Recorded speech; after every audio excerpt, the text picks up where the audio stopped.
Now therefore we, the members of the Atlanta City Council, on behalf of the citizens of the city of Atlanta, who hereby proclaim this day, May the 22nd, 2021, as Tom Murphy Day in our fair city. In witness thereof, we cause the seal of the city of Atlanta to be here and to affixed.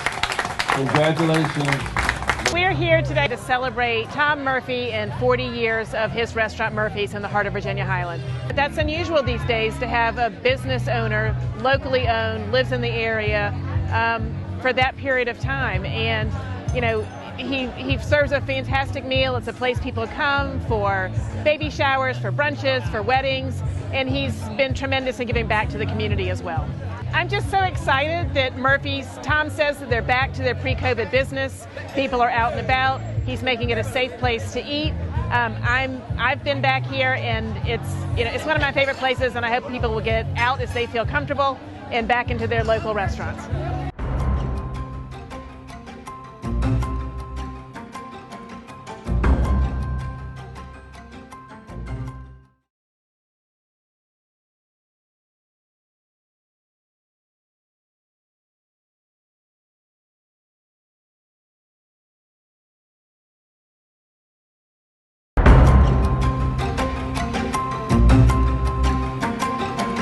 One, two, three, cut. Hooray! Yeah. This is called Centennial Yards, formerly the Gulch, and of course this whole development was passed in 2018 by the Atlanta City Council. So this is one of the first pieces of development. There's about 15 different parcels that will eventually be developed over the next 10 to 15 years. So the first portion here is at Ted Turner Drive and Peter Street, which is in the Castleberry Hill neighborhood. And there's 162 apartments that have been rehabilitated to its natural historic beauty. So this is an old building that was probably built somewhere around 1910. There are studios and 1- and 2-bedroom apartments. So this development is actually the gateway to further development in Southwest Atlanta. Castleberry Hill has really been flourishing along with other areas in Southwest Atlanta.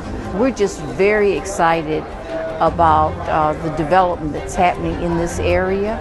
It's going to anchor this end of the lower end of downtown Atlanta from Marietta Street, coming back to Castleberry Hill and going further southwest. So this is something that's very exciting, and we're looking forward to more development that will take place.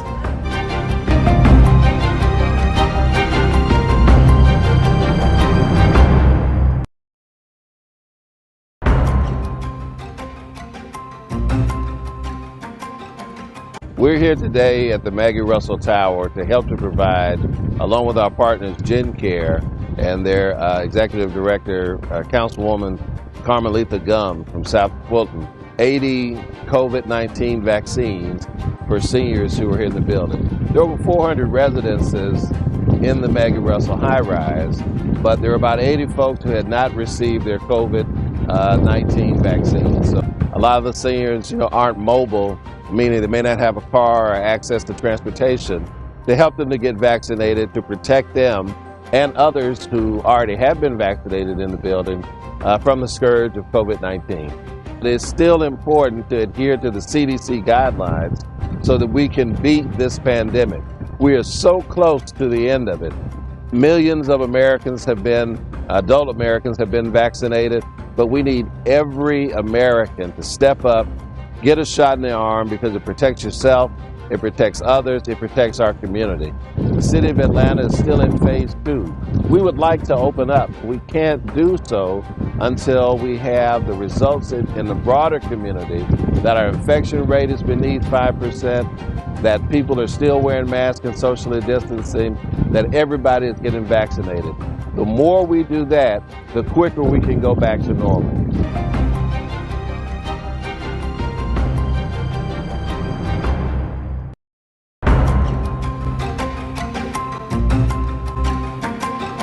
We're out here downtown today celebrating the completion of 4 projects that were voted on during our downtown to size participatory budgeting process.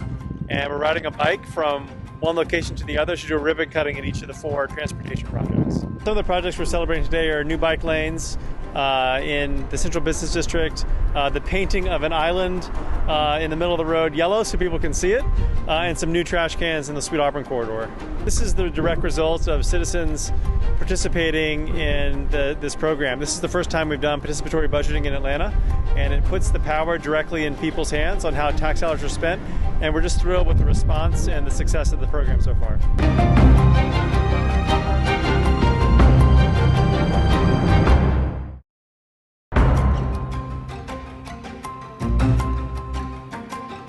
Chastain Park is the largest park in the city of Atlanta.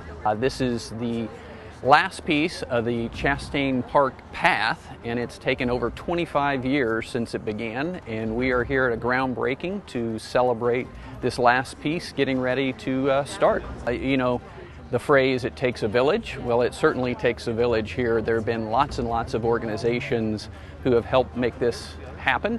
I think there are over 500,000 people and probably about 250,000 dogs that use the path each year. It's an asset that is used by many, many people, from young people walking along to people on bikes to people running and exercising and folks coming after work to enjoy a stroll in the park. And the path has really been a catalyst for revitalizing the park, and so lots of park partners here today with NYO and the horse park and the pool, and it's a wonderful time to celebrate together.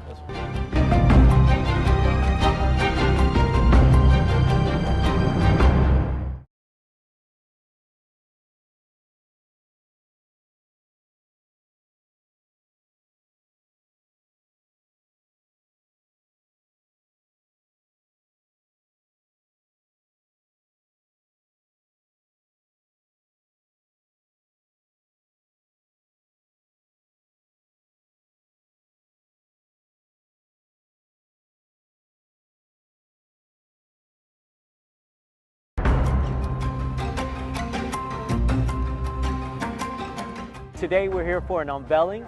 We're unveiling an urban farm, one of the biggest urban farms that will be based here in District 3. And we're here to address the food insecurities that this district has faced for decades. And I think what's so innovative about this idea is that we've partnered with Washington High School, with Greenleaf Farms. We're going to be partnering with the American Heart Association to bring together an ag STEM program that's going to cultivate new, young, fresh blood in urban farming that's going to really be focused on how we can move together as a community in addressing food insecurities within Atlanta. It is time that we take action in our own hands and we start cultivating innovative opportunities like an urban farm, like a grocery retail model where we can pipeline produce into the communities and really help lift up and support our residents.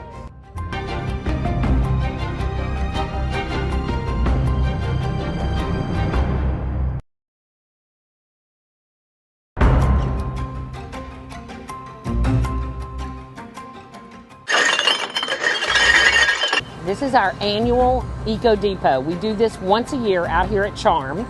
We used to do it at Turner Field, and we did it one year, the very first year we did it at the Civic Center. But this is an annual day where you can get rid of those unwanted, but the things that you know your gut says, don't throw this away, but I can't put it in the garbage and I can't put it in the city's recycling blue bin. So this is the Center for Hard to Recycle Materials. So people are out here today, they're bringing their styrofoam, they're bringing their tires. We've got neighborhood tires that are coming, you know, where someone dumped them. We've got tires that are coming. All of your old electronics, just like when you have that old electric toothbrush that died, your old cell phone that died, you know better than to put it in the trash or the recycling. So you bring it out here to Charm. It's in the springtime, which is so proper for spring cleaning, because then you don't throw out that old paint can that's got paint in it. You don't throw out whatever the Raid bottle that you lost the lid to. You can bring them here and we will properly dispose of them. And everybody is showing up. We've got, the outpouring people coming out to recycle their items properly is just amazing. Look at all these people. I'm so happy.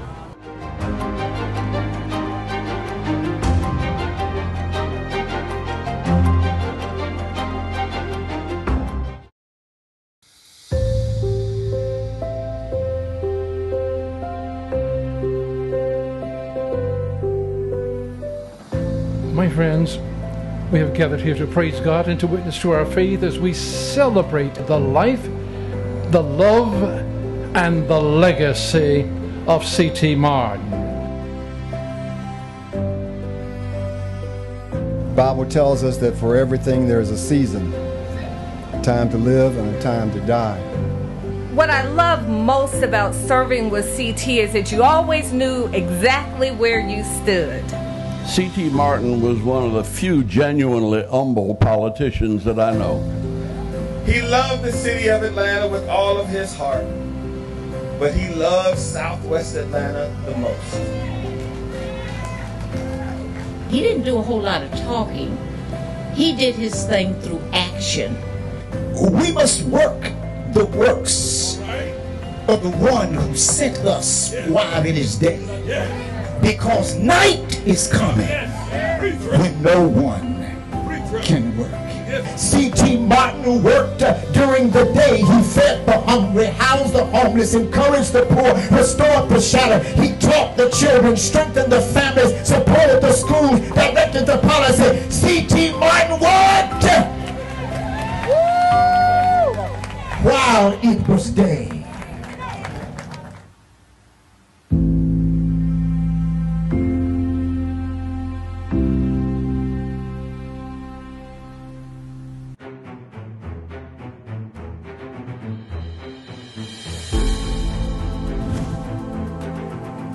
See those young people over there? That's C.T. Martin. Yeah. You see the middle-aged people in the back over there standing up? That's C.T. Martin. You see the culinary arts people back there? That's C.T. Martin. You see the homeless people on the street? That's C.T. Martin. There was never anybody too high or too low for C.T. Martin. C.T. is someone you could always count on, C.T. And that's not true of everybody.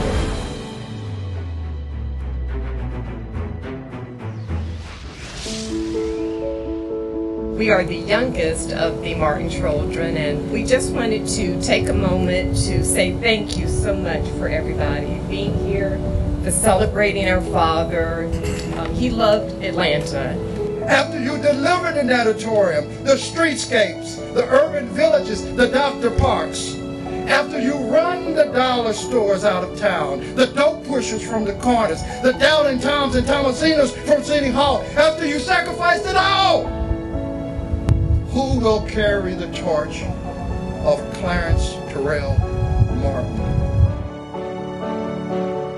Do not weep for C.T. Martin today, but celebrate with him, for his life was lived with courage, with conviction, with urgency. He worked while it was day. Say his name, C.T. C.T., we love you. Thank you. Yeah. Godspeed, C.T. Martin. God bless you, and God bless the Martin family. Thank you very much.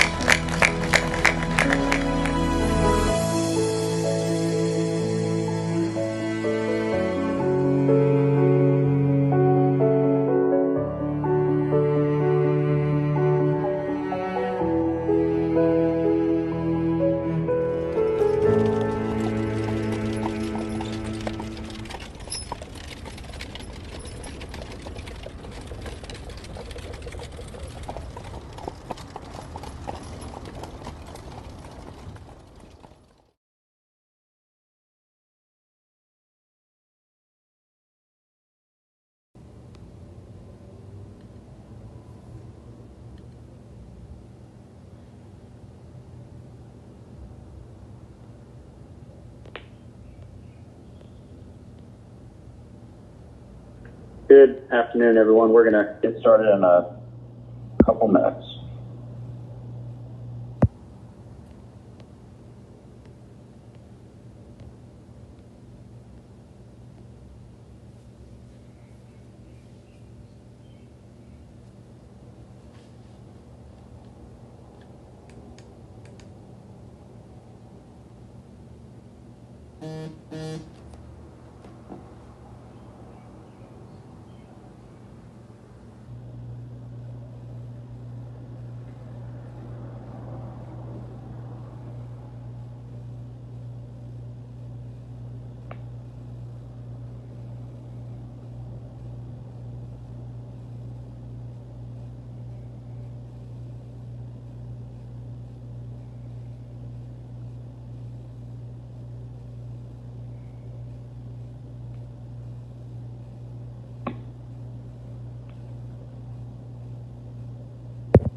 All right, good afternoon, everyone. My name is Matt Westmore. I chair the Community Development and Human Services Committee. This is our regularly scheduled May 25th committee meeting. I am joined by colleagues Joy Shepard, Carla Smith, Justin Hillis, and Antonio Brown, and we will be joined shortly by Councilmembers Michael Julian Bond and Madeline Archibong. Ms. Bellini, there we go. We have been joined by Mr. Bond. Ms. Melandini, will you start us off with the remote meeting statement? Yes, Mr. Chair. This Community Development Human Services Committee meeting is being conducted remotely as advertised and as in accordance with OCGA 50-14-1. The meeting will be conducted in conformance with Robert's Rules of Order and the Rules of Council as authorized by the City Code. The public may access the meeting by dialing 877-579-6743, conference ID 831-599-1256, which was noted on the May 21, 2021 public meeting notice. The public may also view the meeting on Channel 26, the Council's homepage at citycouncil.atlantaga.gov, the Council's YouTube channel, or the Council's Facebook and Twitter pages via @ATL Council. All presentations are available on the Atlanta City Council Community Development Human Services Committee presentation page.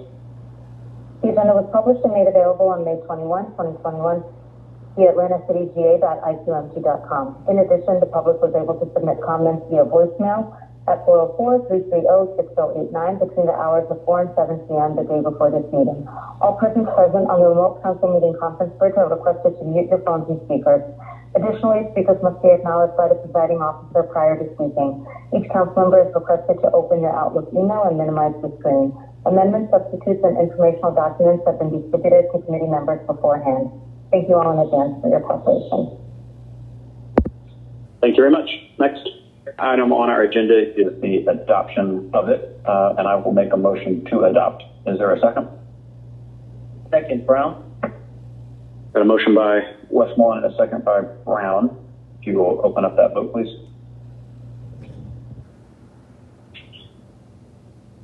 One moment, please. The vote is open.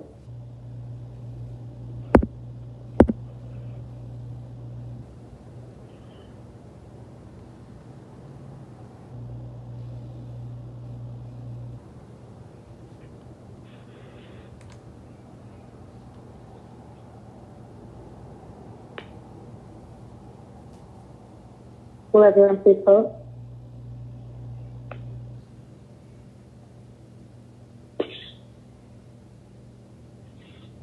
Mr. Bond, how would you like to vote? Aye. Thank you. Ms. Colandini, I'm having a hard time, or I cannot see the vote at this time. If you can call it out loud. The vote is now closed. I'm sorry, there's one more pending vote.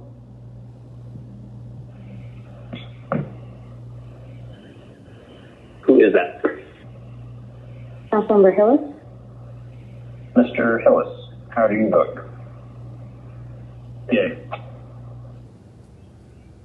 And the vote is now closed. 6 yeas, 0 nays. The agenda has been adopted. Thank you. Next up is the motion to approve the minutes, which I will make. Is there a second? Second, Brown. Got a motion by Westmoreland and a second by Bond. If you will please open that vote.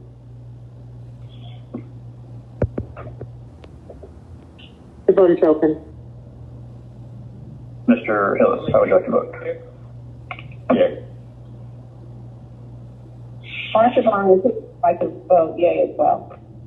Awesome. We've been joined by Councilmember Archibald, who is voting in favor of approving our minutes.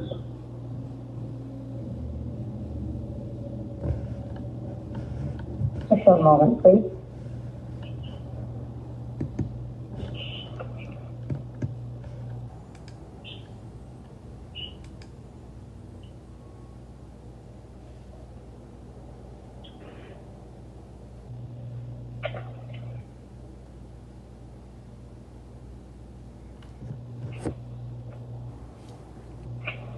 Will everyone please vote? Mr. Brown, how would you like to vote? I was a yay, Mr. Chair. Thank you. Yes, Archibald. Thank you. One moment, please.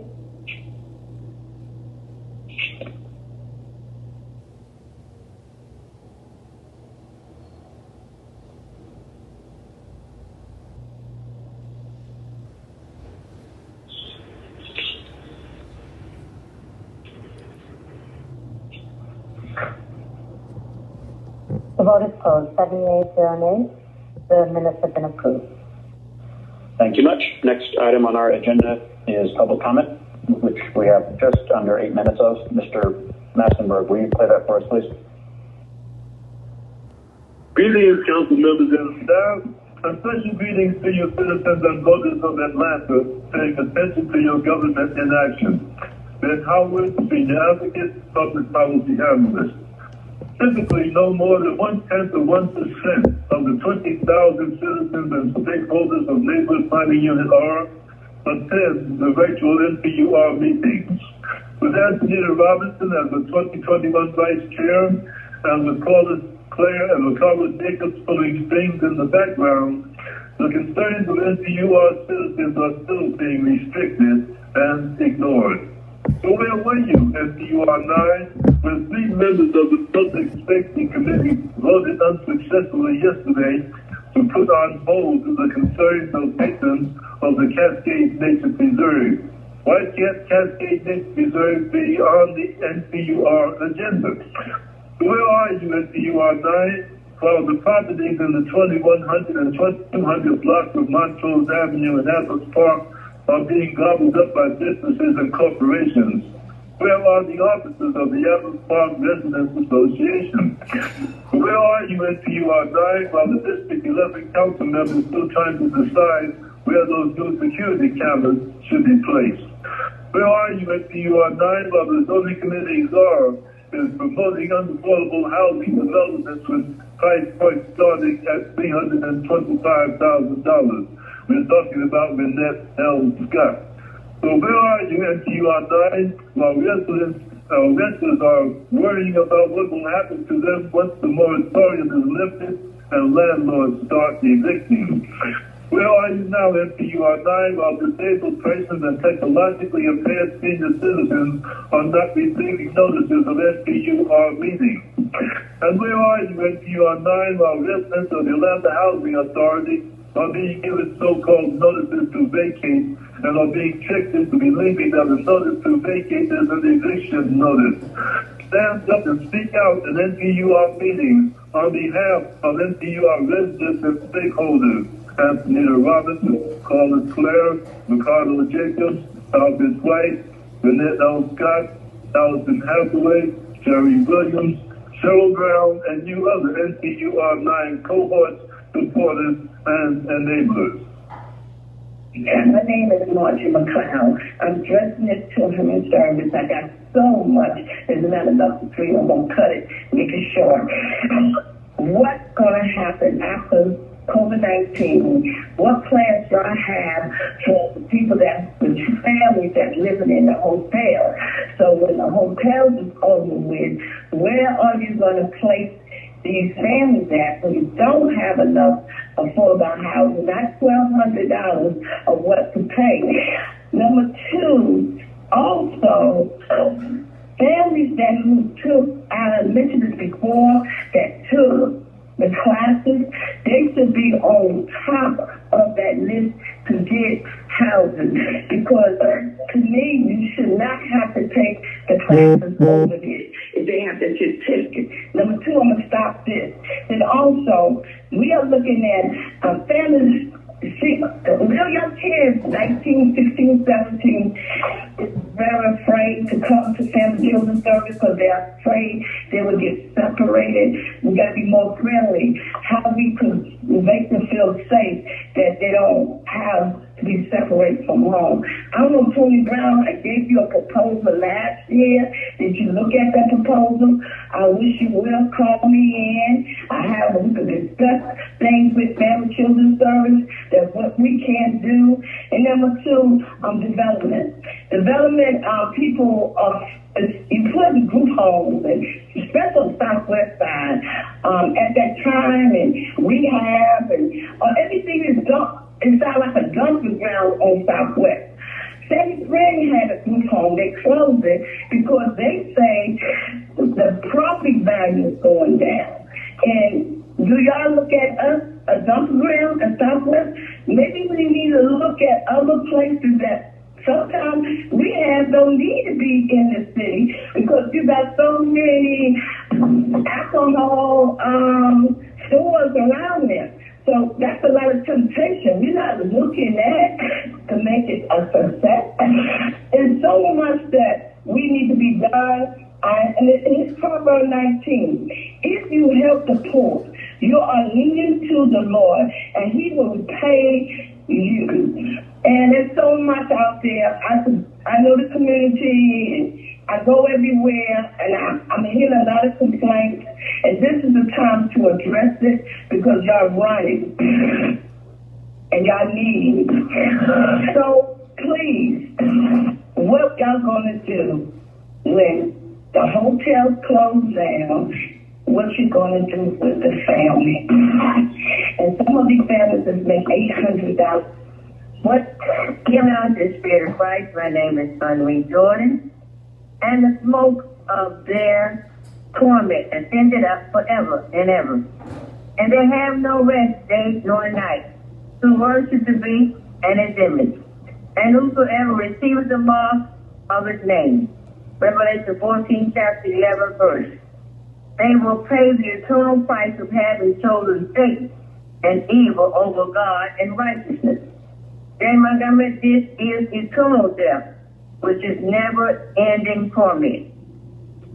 Though they dig into hell, then shall my hand take them. Though they climb up to heaven, this will I bring them down. Amos 9th chapter 2nd verse. Israel had become like the pagans who surrounded her. The Lord's judgments are inescapable. Having therefore these promises, dearly beloved, let us cleanse ourselves from all filthiness of the flesh and spirit, perfecting holiness in the feet of God. 2 Corinthians 7 chapter 1st verse. As Christ cometh, his followers will be transformed, but in the meantime they need to be diligent and grow in holiness. He is here, and it is the pure in heart who shall see God. I will go before thee and make the crooked places straight. I will give pieces the gates of brass. I will break in pieces the gates of brass, and cut in sunder the bars of iron. Isaiah 45th chapter 2nd verse. I have even called thee by thy name, in the case that Cyrus, having delivered his name in advance, to reassure the Jews that the God of Israel indeed is still in control of human events. You can't take away God's control. We need him to control us. If he is just destructive, he's not. Thanks and obey Jesus.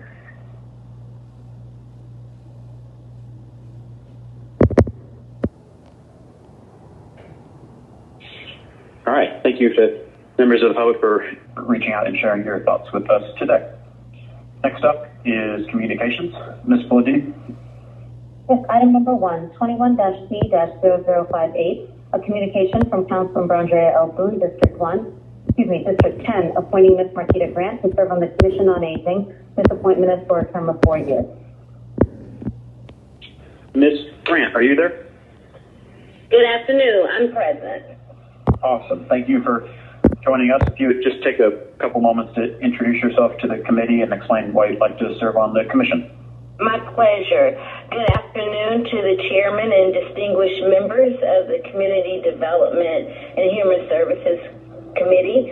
I am Marquita Grant, an Atlanta native, and I am unconditionally passionate about my community, and I know a few members of the council are Atlanta natives as well, so you know the spirit that I'm speaking of. My community is aging. Those are my parents, neighbors, teachers, former teachers, they're retired now, counselors, principals, local community owners, and currently I received a position with the state of Georgia in the Office of Aging, and that opened my eyes to resources and needs that I always wondered about, from taking care of my parents who are no longer here now. But I feel like my experience from my master's degree is in workforce development.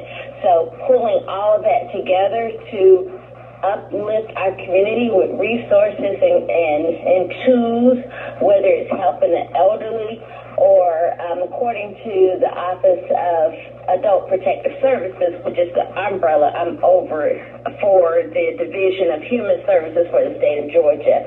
I am a training and policy specialist. We believe in the motto of stronger families for a stronger Georgia, and I want to peel back the layers to help my community. That's why I'm interested in this appointment and am humbled to be considered for this appointment. Thank you. Thank you. From one Atlanta native to another, I appreciate your desire to serve, and if no one has any questions or comments, I will make a motion to approve. Is there a second? Second. Yep. Motion by Westmoreland and a second by Bond. Please open that vote. Vote is open. Mr. Brown, how would you like to vote?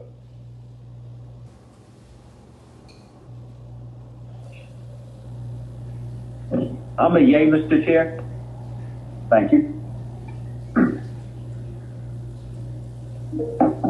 All right. 7 yeas, 0 nays. That item is approved. Thank you very much, Ms. Grant. Thank you so much. Am I dismissed now? Yes, ma'am, unless you'd like to say. I call with FEMA for disability services at 2. So thank you so much. Thank you so much, everyone. I look forward to servicing with you. Much appreciated. Next up on our agenda are our 2 quarterly presentations. The first is going to be from Commissioner John Darwell of the Department of Parks and Recreation. Mr. Darwell. Mr. Chairman and Community Development and Human Services Committee members, I am John Darwell, your City of Atlanta Parks and Recreation Commissioner. How do you hear me? We hear you just fine, thanks. Awesome. Thank you for giving us the opportunity to briefly present an update on our Activate ATL One Atlanta Comprehensive Parks and Recreation Master Plan, the SUMA Programming Opportunities for Youth update, and an update on the operation of our pools and tennis centers, and then field any questions you may have at the end of our presentation. Joining me on the call today is Deputy Commissioner Doug Roth, Director of Recreation Ramondo Davidson, our Director of Administration Preeti Shaw, and our team from Bloomberg, Giselle Sabag and Diamond Spradling, who have provided expert guidance with us as part of our One Atlanta, Activate Atlanta team. If you could go to the next slide. In FY21, many of our parks and recreation staff have continued to provide essential services. And throughout this pandemic, our parks and recreation team has not missed a beat.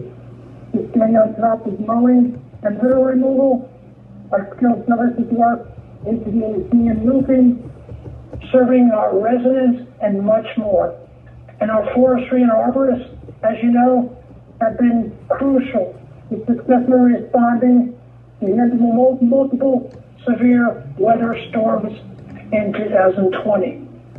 As you know, our mission is to provide safe and exceptional parks, facilities, and recreation programs through effective leadership, collaboration, and innovative thinking. If you can go to the next slide. Thank you to the men and women of the Department of Parks and Recreation and our partners for their hard work and dedication. Now, let's kick off Activate ATL. Last year, we kicked off our Activate ATL comprehensive Parks and Recreation master planning effort that will guide the growth and improvement of our Parks and Recreation system over the next 10 years. Our intent is to provide an update to CDHS this week and then work through finalizing our plan in June and July for final approval by the mayor and city council in June or July of this year. What is Activate ATL? Well, Activate ATL has been a big effort because it looks at the entire system of park and recreational offerings. It's a 10-year vision for evaluating our facilities, programs, and services, acquiring and developing park land, and taking a closer look at our maintenance and operations, as well as our overall administration and management. Next slide. As you know, Atlanta is growing, and our parks and recreation system must keep up with the residents' needs, from improving maintenance in existing facilities to adding recreational programming, and from connecting trails, greenways, and nature preserves to biking and walking trails, and of course, managing the incredible Beltline. Our Parks and Recreation Master Plan is also a standard requirement to maintain our accreditation. And most importantly, we went to the public to learn more about the needs and priorities. Using everything we learned, we came up with a new mission, vision, guiding principles, and draft action items. These have been developed in collaboration with our stakeholders of different departments, the city, with staff, our elected officials, all based on existing conditions.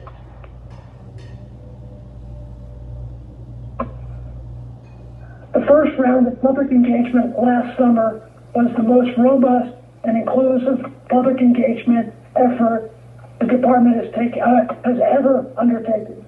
During this phase, the public was asked what they love about Atlanta Parks and Recreation and what they wanted to see improved. All in all, we received over 10,000 pieces of public input.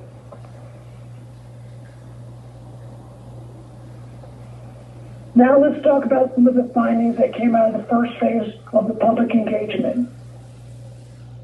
These findings represent the needs and priorities that people identified for the Parks and Recreation system. There are a few overarching themes that bubbled to the top. First, Atlantans love going to the parks, now more than ever. 84% of the respondents to our statistically valid survey said that they had used a park or a recreation facility in the last year. For comparisons, the national average is just 77%. Second, addressing Atlanta's social and economic inequities, and advancing recreation and parks and health equity through our work at Parks and Rec is a key priority and opportunity. We heard that residents want more programs. What was interesting is that many of the top priority programs and activities that residents wanted to see more of was related to health and wellness. Also, Atlantans want more facilities and amenities that prioritize access to nature. Parks play a huge role in getting us outside, which is something I know each one of us can relate to with the pandemic and the great weather that we have here in Atlanta. Third, Atlantans are yearning for comprehensive, equitable improvements to their parks and recreation system. Next slide. These findings from the community input are critical to the development of the Activate ATL guiding principles and draft action items. The department will use these guiding principles as a barometer for making decisions and identifying priorities over the next 10 years. Next slide. The guiding principles are to provide plentiful and diverse experiences, to ensure equitable and inclusive practices, to cultivate stewardship, to offer safe, equitable, and seamless access and connectivity, to maximize awareness of the recreation and park system, to optimize current use of facilities and services, to foster partnerships, promote health and wellness, and to prioritize, monitor, and evaluate our investment. Next slide. Another thing that is unique about our Activate ATL Comprehensive Parks and Recreation Master Plan is that we went back to the community for a second round of public engagement a few months ago. We wanted to ensure we heard the public correctly. We held another series of virtual meetings in February of this year to invite additional feedback on our draft vision and recommended strategy. When asked what excited them about the vision, most of the comments we received were related to support for the focus on equity and the importance of addressing inequities in Atlanta. Many comments were also related to support for the focus on nature and connectivity, which helped to validate our phase one findings. It was great to see that many people expressed support for the vision and stated that they agreed with the findings and recommended strategies. Now, our challenges. Next slide. Our challenges. As Atlanta grows, we know that the need for parks and recreation services will become more pressing. We also know that we face a variety of changing conditions, many of which pose real challenges, which I like to call opportunities, to Atlanta and our parks and recreation system. We are increasingly challenged in keeping up with growing demand brought on by more people enjoying the parks more frequently. Given our continued population growth, our challenges or opportunities in operating and maintaining our parks and recreation system are not unique. Despite the complexity of these issues, there's an opportunity for us to be a crucial component in addressing them. Activate ATL provides a place to set a game plan for how we can help in transforming Atlanta for the better. These challenges cannot be taken on by Parks and Rec alone. It will depend on partnerships and working across departments in the city to successfully address them. Next slide.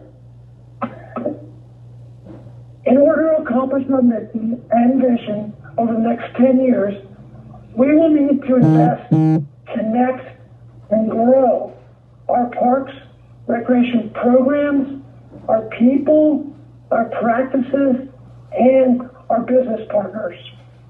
The Activate ATL implementation strategy is a way to organize actions to most equitably and efficiently realize the Activate ATL vision, One Atlanta. It is a set of guideposts that will keep our department moving in the right direction. Next slide. Our actions are a collection of management and coordination tasks that are necessary to move the implementation of the Activate ATL vision forward. They focus on actions we can lead for our operations and staff assignments and may involve multiple partners.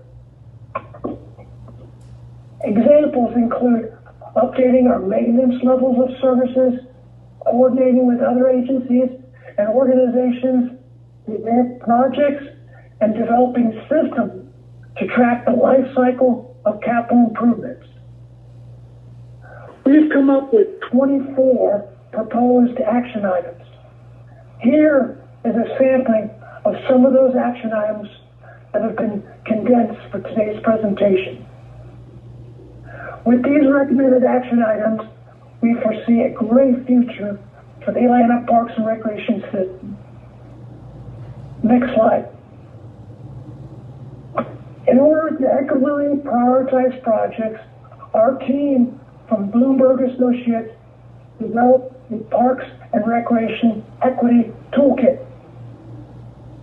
The dashboard is an interactive tool that will evaluate community, parks and recreation needs and identify neighborhoods with the greatest need for parks investment, capital improvements, and recreation services.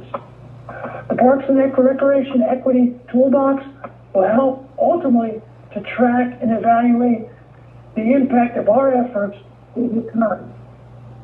With that, I will pass it to Diamond to talk about how we measure our Activate ATL success. Next slide. Diamond?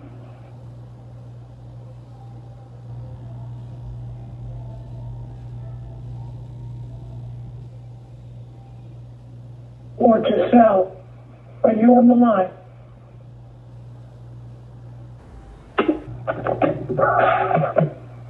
Well, Mr. Chairman, I will check with their availability.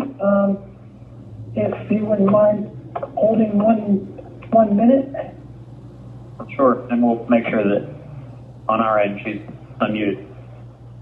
Yes, you should have gotten her name and number. It would be Giselle Sabag or Diamond Spradling. They appear not to be on the line. Okay, and I just started texting them. They're here, but not unmuted. Oh, here we are. Are you there, Diamond or Giselle? They're not unmuted.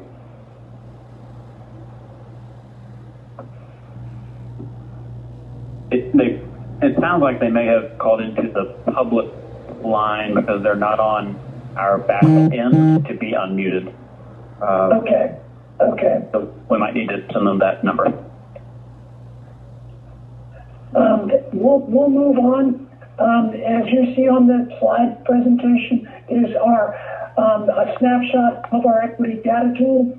And the key here is that if they're on, they can get on Giselle or Diamond. Please interrupt us, but I'll continue on. The key here is that we're aligned with Mayor Bonham's One Atlanta vision. And there are 15 different health metrics that we've incorporated into the equity data tool, as well as some of our parks and recreation metrics.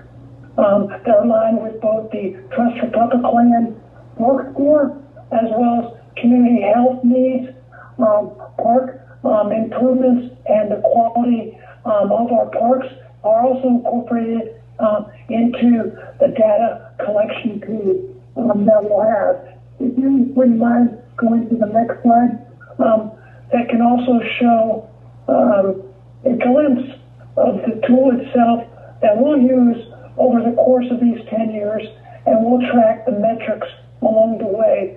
But this gives you a good idea how interactive both our staff will be responsible for uploading the information as well as displaying it for the general public to view, to search, to understand both the metrics as well as the scoring of this particular tool, and there'll be some directions behind that. And as we, again, fine-tune this along with our team from Bluebird, our Parks and Recreation and city staff will work across other city departments to ensure that we capture not only what we're doing as a department, but also other agencies as we work together to pursue some of the initiatives like the 10-minute walk or the safe walk to parks, or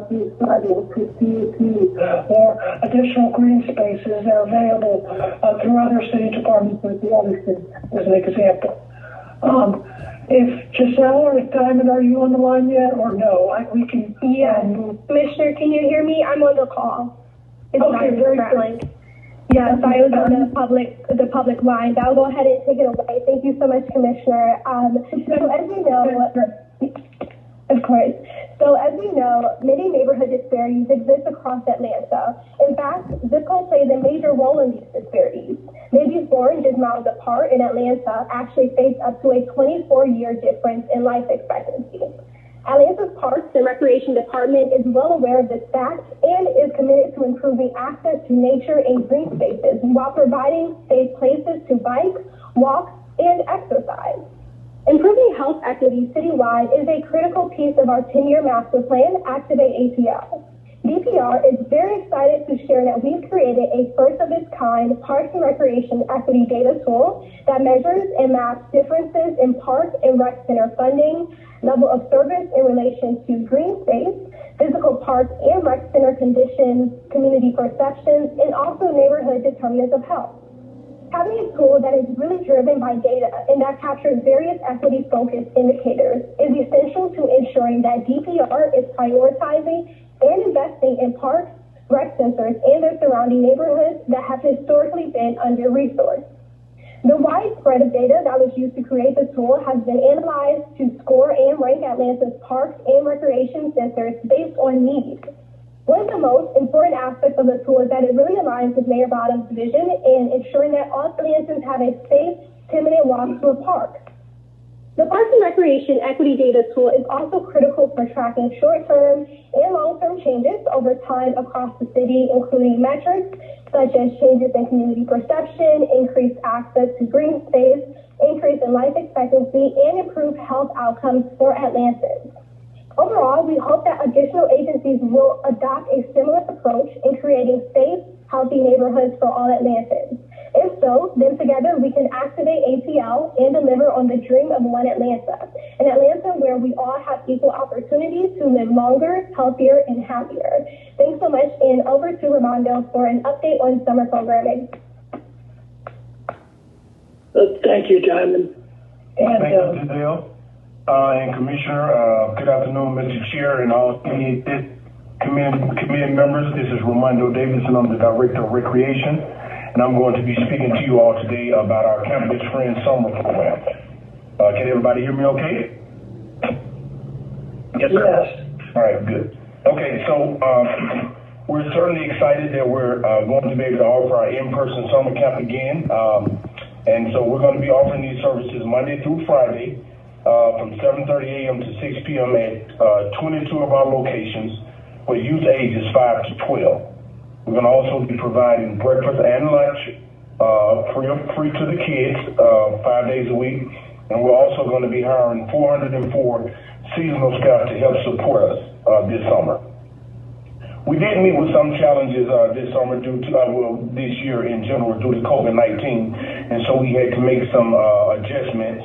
One adjustment that we had to make was a reduction in our capacities from our traditional 4,000 youth being served over the city for the summer to just over 900 youth to be served, again, at 22 of our locations. We did increase our teen hires for this summer from 45 teams to approximately 160. Unfortunately, because our seniors are our most vulnerable citizens, we're going to be unable to offer our in-person senior summer camps this summer, but we're certainly going to continue to offer our virtual opportunities to our seniors for the remainder of the summer, and hope to be able to bring our seniors back in person sometimes in the fall. Lake Allatoona is another opportunity that we're going to provide for our youth. We had to make some adjustments, and so we're going to do things slightly different this year. In lieu of our overnight camps, we're going to do individual days at the lake, which is going to consist of the same types of activities, but the kids will not stay overnight. We'll transport them there and back daily. So that's something different, but to make sure that our kids stay connected to nature and the outdoors, we felt it necessary to be able to do that that way. Next slide, please. We're also going to be offering virtual opportunities for Camp Best Friends through pre-recorded live activities, as well as through Facebook Live and Zoom. Some of these activities will consist of academic enrichment, STEAM, physical fitness, Camp Best Friends motivational time, arts and crafts, trivia time, and virtual field trips. These will all be virtual options this summer. Next slide, please. This next slide represents a partnership with APS. This is going to be our summer academic recovery opportunity, which is a partnership in conjunction with APS.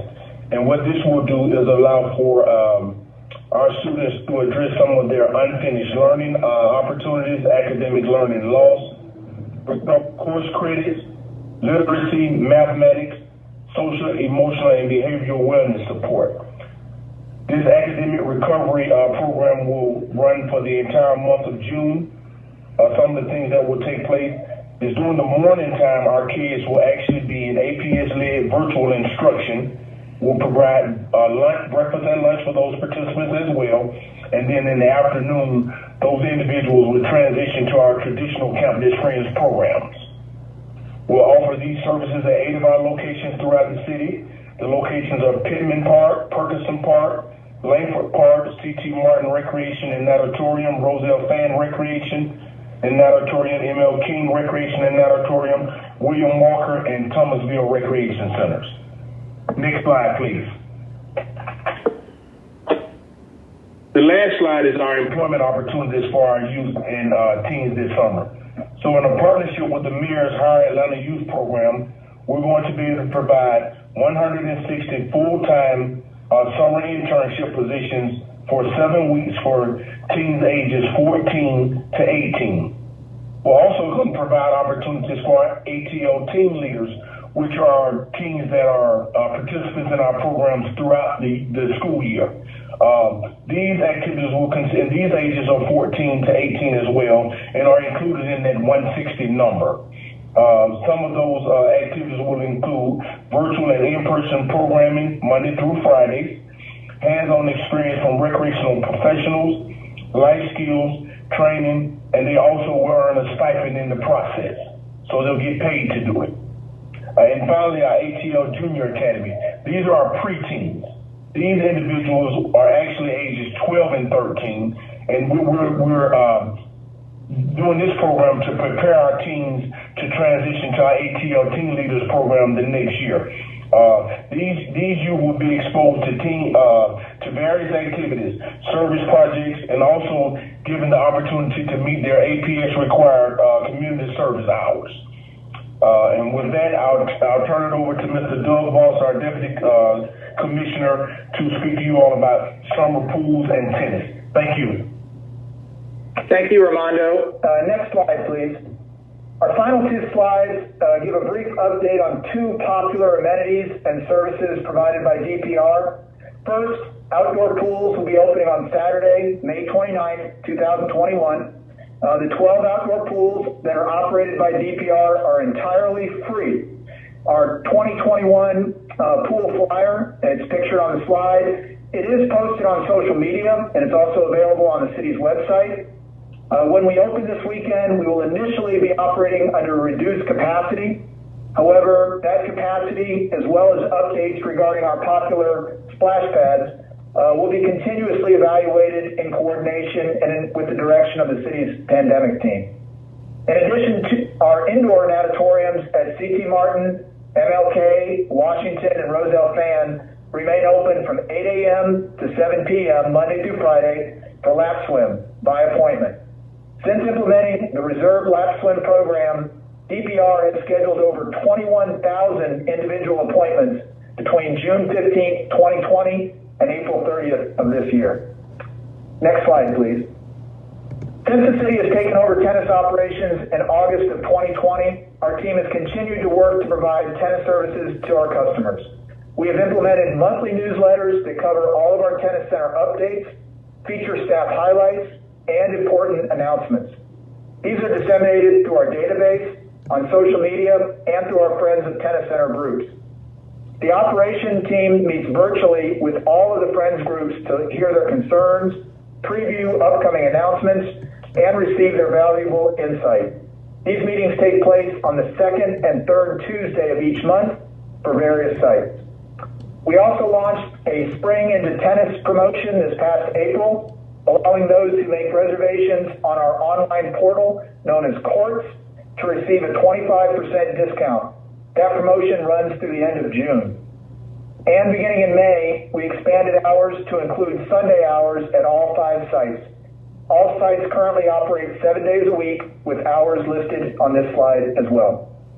The team continues to assess and make capital improvements at all of our sites and include everything from making fence and lighting repairs at Piedmont Park, renovating the clay courts at Bitsy Grant, and doing a complete makeover including court resurfacing, fencing, and windscreen replacement at Joseph McGee. DPR is also proceeding with building improvements at both Washington and Joseph McGee centers. Thank you for the opportunity to provide a brief update on these 2 programs, and with that, I'll turn the presentation back over to Commissioner Dargle for final comments.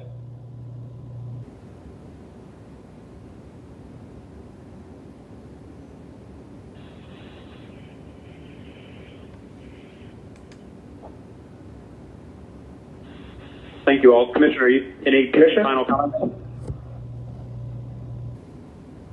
Yes, thank you, Doug and Armando.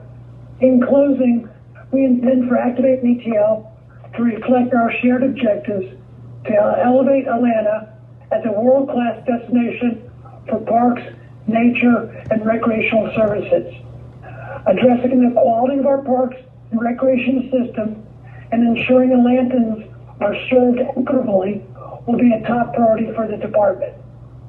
This is a tremendous opportunity for our Atlanta Parks and Recreation to be counted amongst the top parks and recreation system in the United States.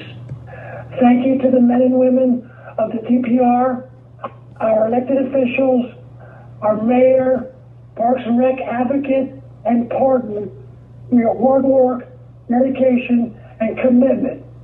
I appreciate everything you do every day to make our parks and recreation facilities safe, clean, and accessible for all to enjoy. We can do this. Thank you, Mr. Chairman. This concludes our May 25th CEHS quarterly update. We welcome any comments or questions you may have for us. Thank you very much for your presentation, and I'll briefly echo the comments I made in the budget hearing, and Mr. Ross spoke to it a little bit already, which I appreciate, which is very excited that the pools are opening and be free for all residents all summer, and I'm hopeful that as we continue working with our pandemic response team that we're able to raise the capacity based on the feedback and research that the CDC has shown around COVID transmission, limited COVID transmission outdoors, obviously, especially among vaccinated folks. Colleagues, any questions or comments for the commissioner and his team?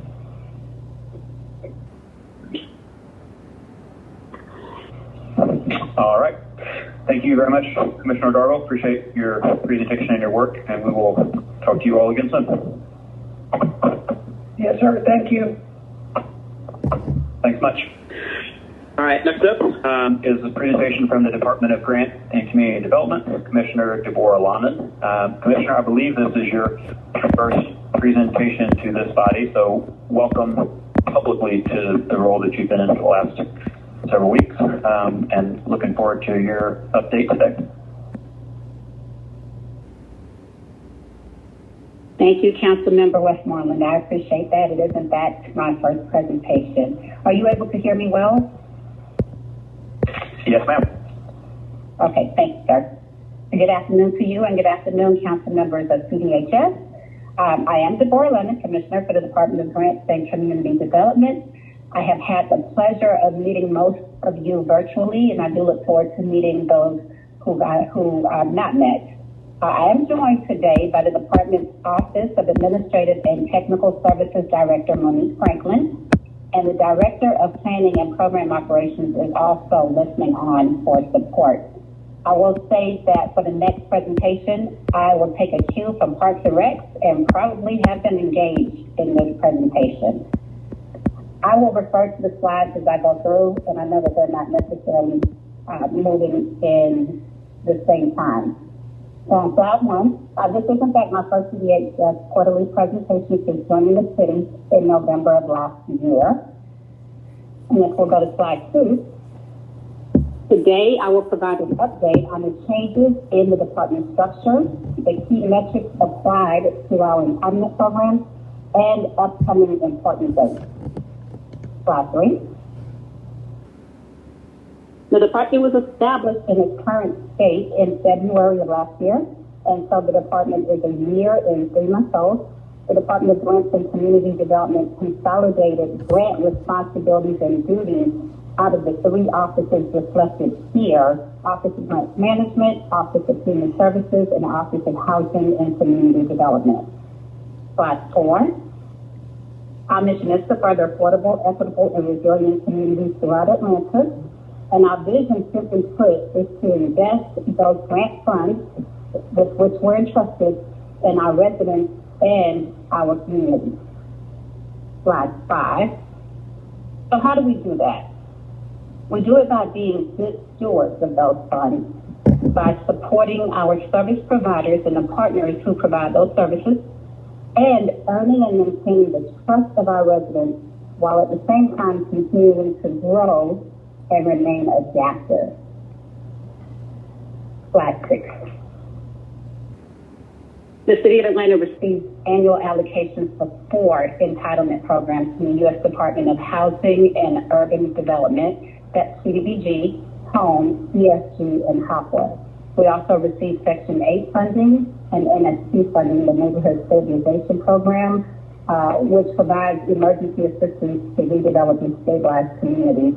And the department is also charged with providing assistance for city departments in their competitive grant applications. On slide 7 is the organizational chart. The department is divided into 4 offices and divisions. The Office of Planning and Program Operations, where Scott Walker is the director. This department addresses the planning processes for all of the entitlement programs and manages the grant program. We also have the Office of Administrative and Technical Services. Monique Franklin is the director. This department is responsible for the financial support of the grants, as well as the environmental review, Section 3 requirements, and David Bacon wage requirements. There's the Office of Compliance. This is a new division, and this director position is still open, but this particular division is responsible for compliance and monitoring requirements. And in the future, this division will also assist other city departments with those competitive grant applications that I mentioned earlier. And of course, our administrative support team provides administrative support for the entire department. Slide 8. So when I started in November, there were some key priorities that were already identified and that I needed to carry forward and make some progress. And those priorities, both existing and what I added to, included hiring and training, addressing the historical compliance issues, improving the timely and compliant administration of our grants, improving the notice of funding availability process, and also improving engagement and trust and actually rebuilding a rapport within the community. Slide 9. When we measure success, we consider program outcomes. And this is how we gauge the success of the agencies that are funded with the federal funds that we are allocated. We also consider timeliness of the expenditures. This is how we gauge the department's effectiveness in contracting and reimbursement. The reimbursements to our service providers, and I'm sure you hear a lot about this, but this metric cuts two ways. How quickly are we reimbursing those service providers, but also how timely are the service providers submitting complete reimbursement package and appropriately submitting supporting documentation. And then, of course, we also consider compliance. Are we ensuring monitoring of the grant subrecipients as well as our federal requirements and regulations? Slide 10. This slide reflects the total allocation for each grant for the CDBG, HOPWA, Home, and ESG for FY17, FY18, FY19, FY20, plus the COVID funds. So, for example, for CDBG, the City of Atlanta was awarded $32,303,466 for FY17 through FY20 plus the COVID funds for CDBG. So to date, we have drawn down $11,155,563.43, with a remaining balance to draw of $21,147,899.57. Of that $21,147, we have awarded $16,937,900.57 currently to agencies, and those funds are funding 139 projects. Also, I'm going to take a moment to just explain how funds move from HUD to the City of Atlanta and to service providers. So the city is allocated federal funds, and then the city pays service providers with general funds, and then the city draws down those funds from the federal government. So, for example, of the $95,300,842 that the City of Atlanta was awarded between FY17 and FY20 in HOPWA funds, the most recent allocation was $22,795,464 for FY20. Plus, we received an additional $3,317,389 for FY20 COVID funds, HOPWA. So when a HOPWA project sponsor submits a monthly reimbursement, the City of Atlanta pays that monthly reimbursement, presuming all supporting documentation are in place, with general funds. Then the city draws down the funds from HUD. This is why it is vitally important for us to receive all necessary supporting documentation. I'm fairly certain we'll be back to revisit this slide, but for now we'll move to slide 11. The Department of Grants and Community Development does target reimbursements within 30 days. That is the target. No, we are not there yet, not for the most part, but we are working on it, and we're working very diligently, and we still have some goals to accomplish in order to reach this particular goal. It's an ongoing process, and while we're making progress, there remains a lot of rebuilding that's still necessary. We have increased staff and built capacity across the department. We are streamlining the reimbursement process and trying to remove obstacles as identified by our project sponsors and other service providers. This is, again, a two-way street, and expediting the reimbursement process requires a dual responsibility. So the steps that I mentioned before are the responsibilities of the city, but also timely and complete reimbursement submissions by our service providers, as well as open communication, certainly goes a long way. We've also advanced funds to agencies to alleviate financial burden and to prevent interruption of services. The goal is to make certain these federal funds make their way to the target population, the residents who are in need of these funds. And so it's very important for us to make sure that we are able to assist our service providers in any way possible, as quickly as possible, so that they can achieve their goals. We also updated our reimbursement checklist and are providing that checklist to our service providers in the coming weeks. And we are providing technical assistance that will be provided with the assistance of HUD. And we will have a joint meeting of our CDBG service providers, a joint meeting of our Hopwood project sponsors, a joint meeting of our ESG providers, a joint meeting of our home providers, so that we can provide the information that they need in one setting, provide an opportunity for Q&A, make sure all these service providers are receiving the same information, the same time, the same processes, and then give them updated policies and procedures by which they can follow and hold us accountable, and that we can also hold them accountable. If we'll go to slide 12. This is some things that we were able to achieve with these federal funds. The City of Atlanta, through its service providers, provided services for almost 5,000 individuals and households with CDBG funds, almost 1,000 households with ESG funds, 23 households with home funds, and almost 2,000 households with HOPWA funds. Slide 13 reflects some really great rapid roof housing achievements, and I am going to give thanks to Partners for Homes for providing this information. I think it's an update they provided before in a different avenue, but it is really important that we share how we partner with Partners for Homes in the use of federal funds. And this is an update on rapid rehousing.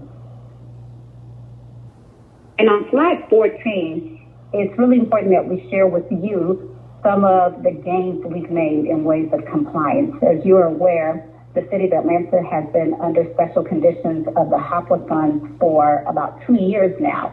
And this week, we received great news from HUD headquarters as well as CPD that we have met several of those special conditions. So HUD had consolidated 6 conditions for FY 14, 15, 17, and 18, plus 5 special conditions for FY 19. And we have successfully cleared all but 2 of those special conditions, and it's taken hours and hours and hours of work, certainly outside of the regular business day, but staff has been committed, worked diligently, because it's key to us to clear these special conditions so that we can continue, 1, receiving the funds, 2, providing access to our service providers, thereby providing access to our residents.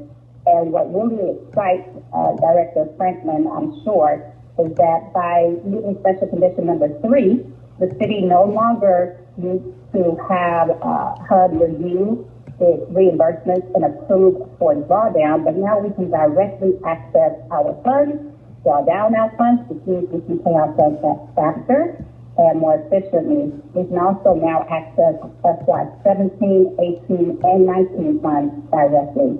And I know that sounds simple, but it was a huge feat, and I'm just very excited for the department having achieved that. We've also submitted our policies and procedures. That's also been pending for some time, and those have been, they have now actually been approved, as well as submitting our HOPWA sponsored manual to HUD. We've updated our internal controls and policies. They have been approved. Our professional development for staff is underway. There are weekly trainings, either internal policies and procedures, interdepartmental policies and procedures, or services and technical assistance provided to the city by HUD. Those have proven to be very beneficial, and HUD is in fact pleased with our progress, as is our mayor's office. Technical assistance is ongoing, and right now it's not in all areas of our entitlement programs, but it's forthcoming, and we are very excited about that. There's also now a monitoring plan for all of our divisions, for all of the programs. Because of that newly established division within the department that can focus primarily on monitoring, we are making some great steps here in leeway.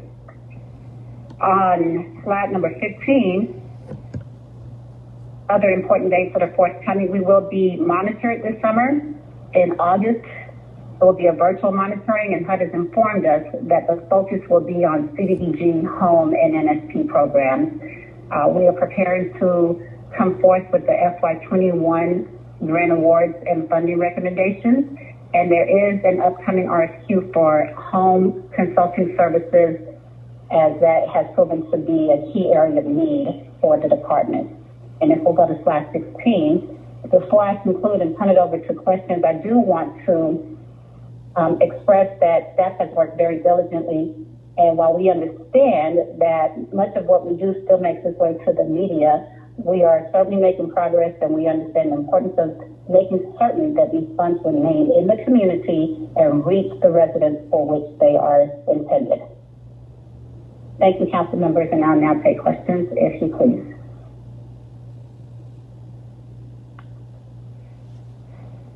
Thank you very much, Commissioner, for your presentation and the work that your team is doing, and frankly, your comments there at the end. It's clear that progress is being made, and we've got still more to make, but we're headed in the right direction, and I appreciate the work that you all are doing to help get us to our goals in terms of the speed with which we can make reimbursements. Colleagues, I have been temporarily blocked out of our online system. Are there any questions or comments?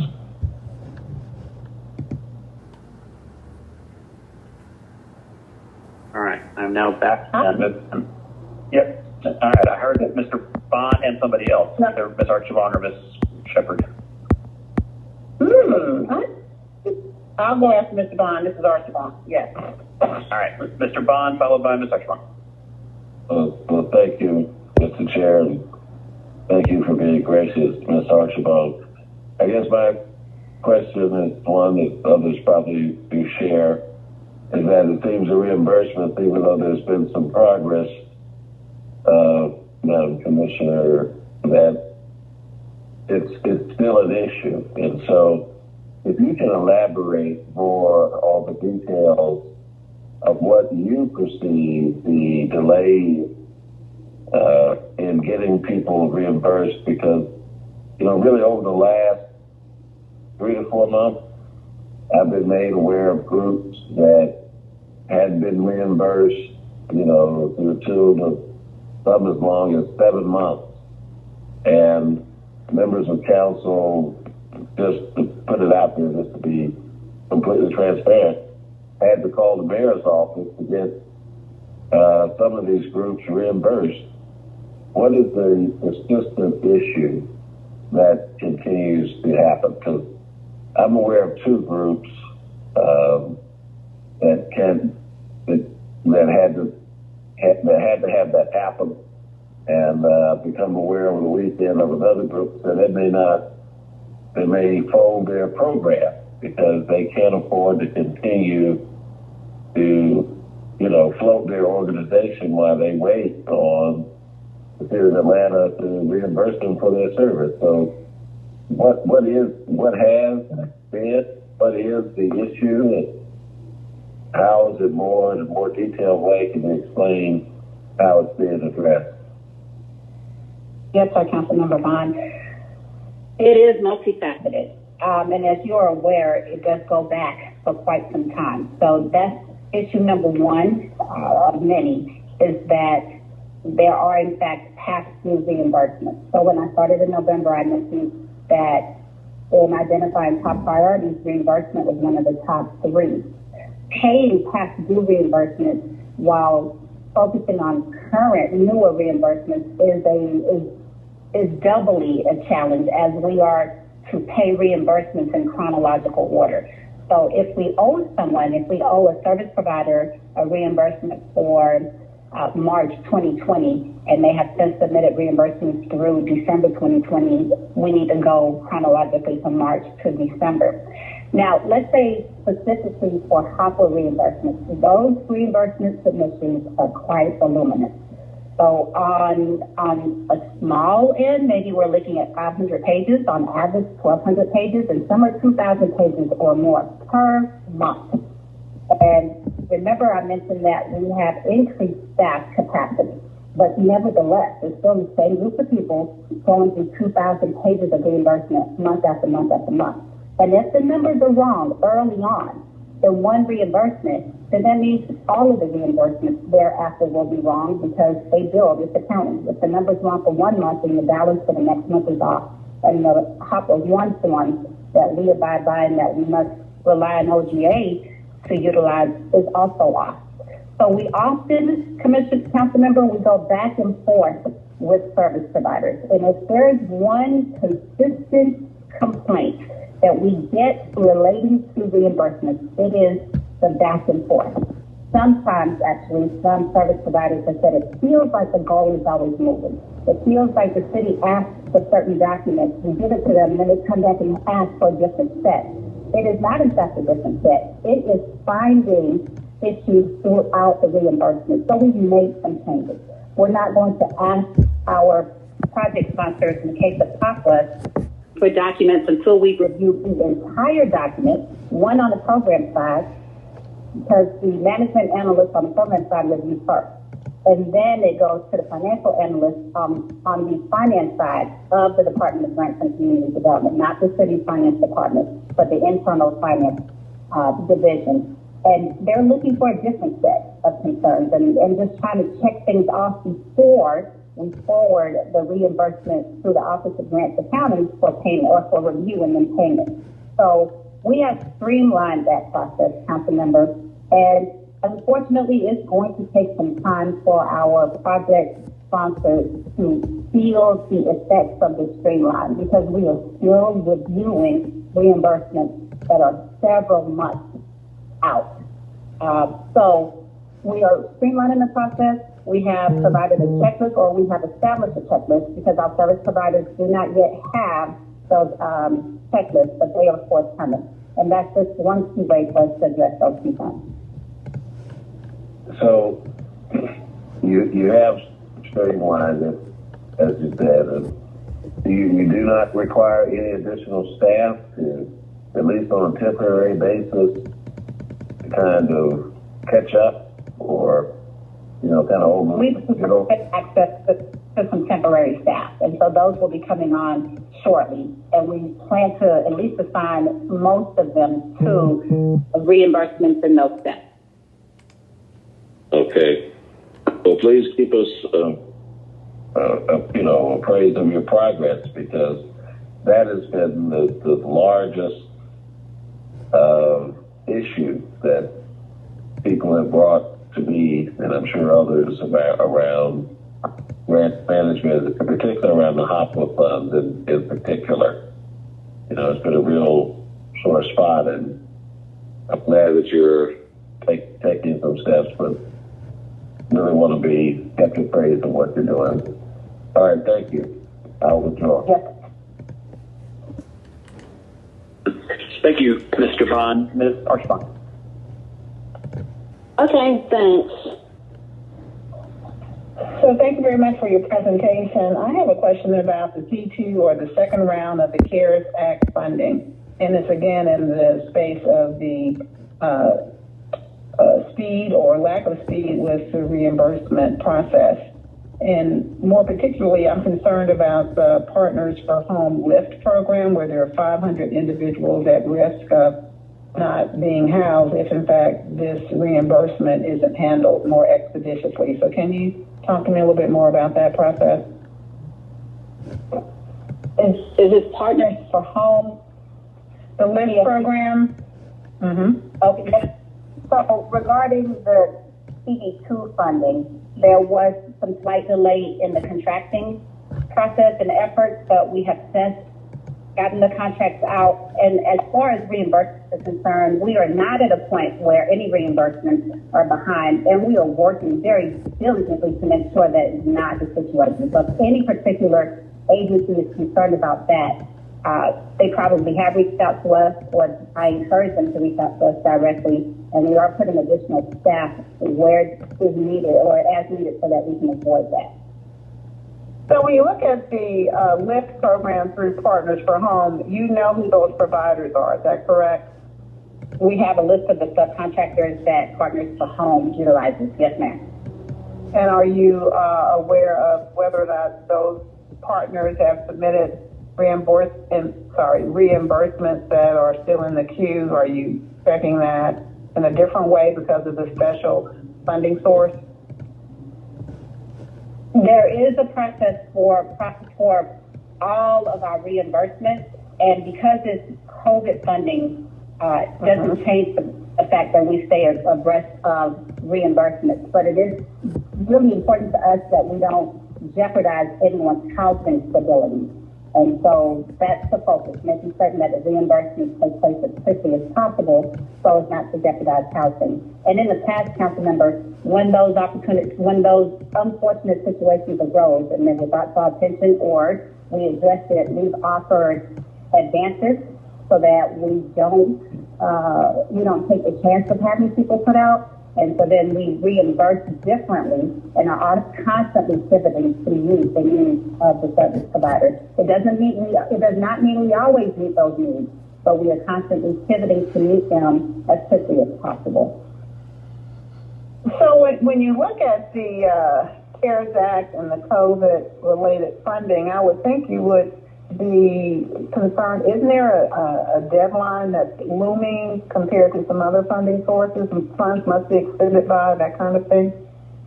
There are, but yes, ma'am, but we've also taken the steps of extending the deadline so that all the agencies have sufficient time to expend their funds wherever feasible.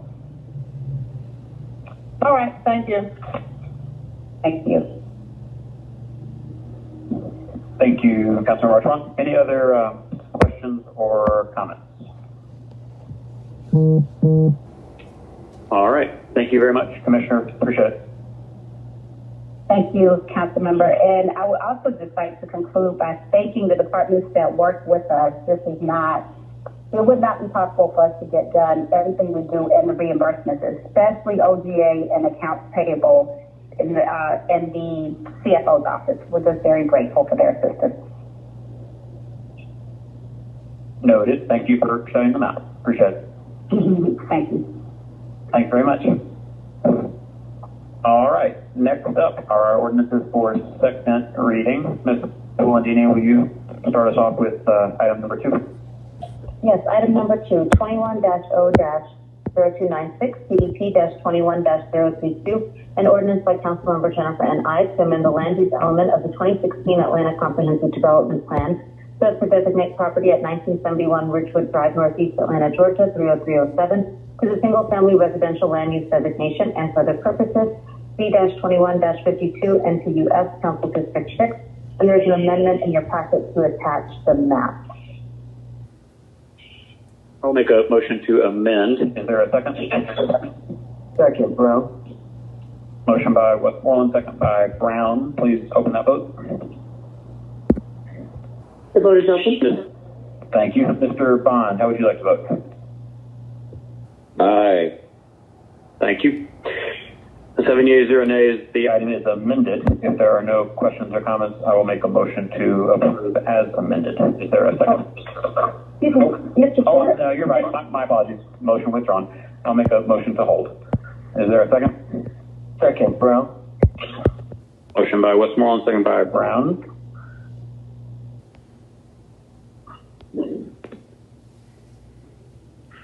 The vote is open. Mr. Bond? Aye.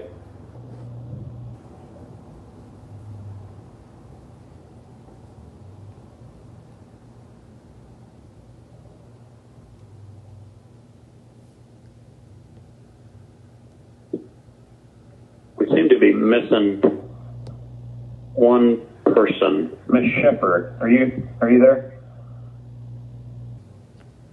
Yeah, and I thought I voted. I'm sorry if I didn't. I apologize. No, that's okay. No, you're good. We'll record Ms. Shepherd in the affirmative. Awesome. 7 yeas, 0 nays. That item is held. Next item. Item number 3, 21-0-0308, an ordinance by Councilmember Andrea L. Boone to waive the requirements of Article 1, Section 1-102 of the Code of Ordinances of the City of Atlanta, Georgia, to ratify the mayor's actions in accepting an in-kind donation on behalf of the mayor's office of One Atlanta.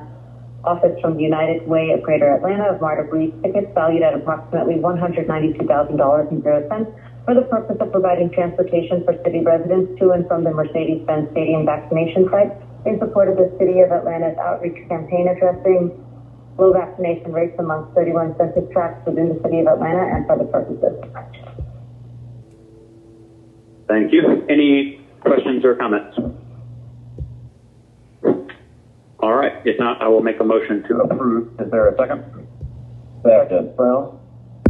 Got a motion by Westmoreland, a second by Bond. Please open that vote. I'm a yay, Mr. Chair. Thank you, Mr. Brown.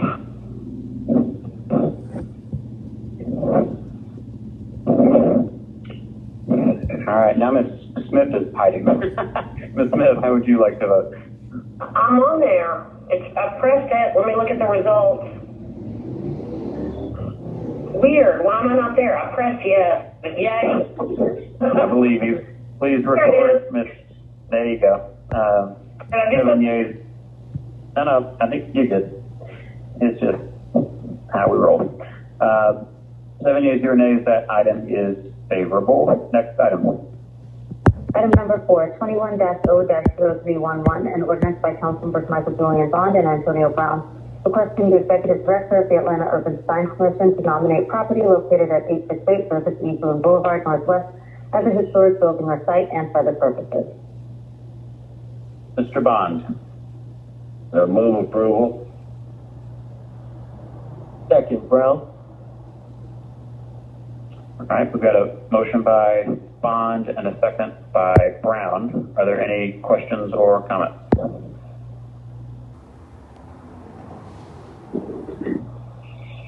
This is on, which paper is this on? I'm sorry. This is number 3 or 4? It's item number 4. It's item 21-00311. It's an ordinance requesting the Executive Director of the Urban Design Commission to nominate the property at 868 Boone Boulevard as a historic building. I just have one question. Mr. Bond, is this the same paper you have held in public safety? No. Well, the address is the same. I have both of them there. It's 868 Joseph E. Boone. What is this organization? Who owns that building? What kind of business is there now? This is the oldest LGBTQ club in the city of Atlanta. It has been operating for more than 60 years. Okay, so this is, that's what, but yesterday you held a paper that said the same thing, and it's at 868 Joseph E. Boone Boulevard. So it is, in fact, the same paper that you asked to be held yesterday, the Public Safety Committee. No, this is a different paper. No, it's two different papers, but it's the same location, Mr. Bond. Am I correct? Yes, it's the same location. It's the same distance, is that correct? At that location? Yes, it's the same location, but the papers are different. I know the papers are different, Mr. Bond. I clearly understand that.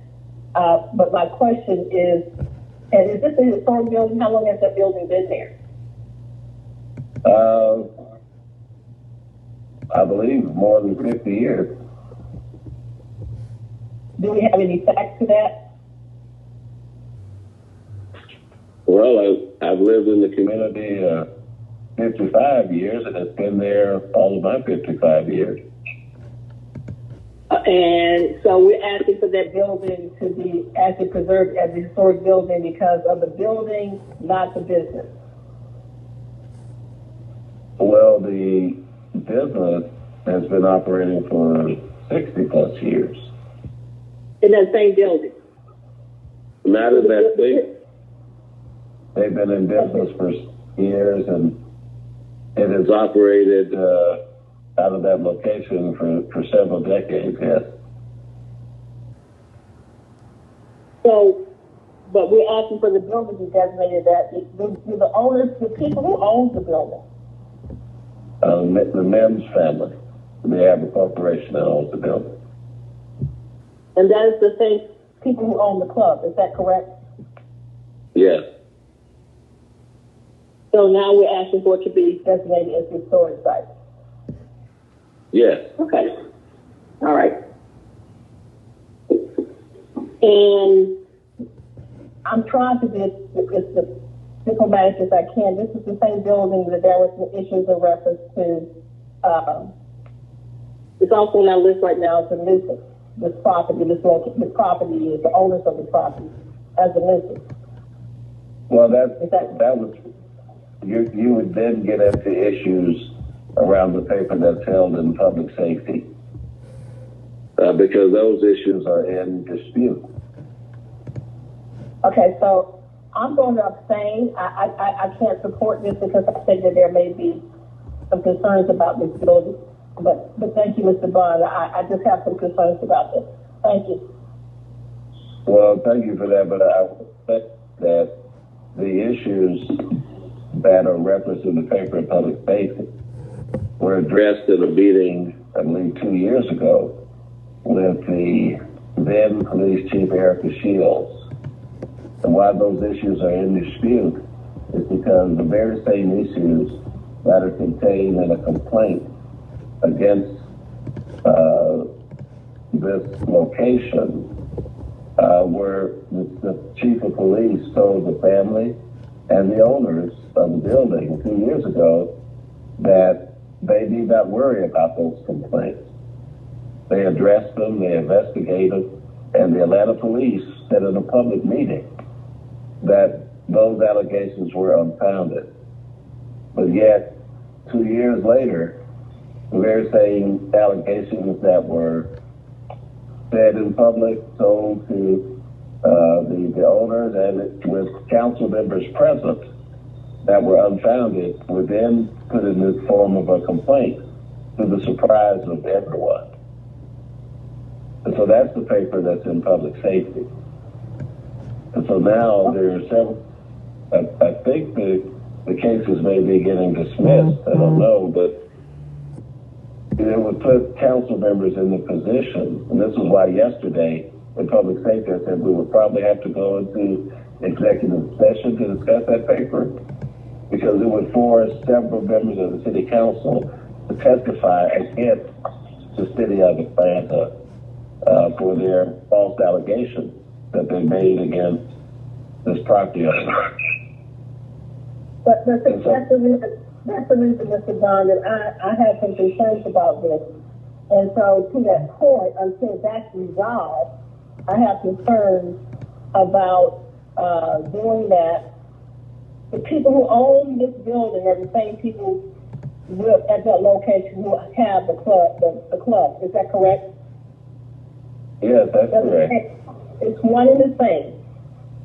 And they're before the city, they're on the city's list right now as a nuisance. And so, and then we're asking for historical, they own the building. Let me ask another question. Mr. Bond, I'm sorry. Is Mr. King, Tim King, around from the Urban Design Commission, or somebody from UDC can maybe comment? And I'd just like to ask about the building. Councilmember Shepard. There we go. Yep, Commissioner, go ahead. Hi, council members. Councilmember Shepard, this is Ted King with you. Thank you. Mr. King, did you hear my question? Is that building historic? I mean, how old is the building? Yeah, I don't know the date of the building, Councilmember Shepard. When we start a historic designation process, of course, we do an extensive amount of research on the building in preparation for bringing the designation to the EDC, but we have not done that yet in this particular case.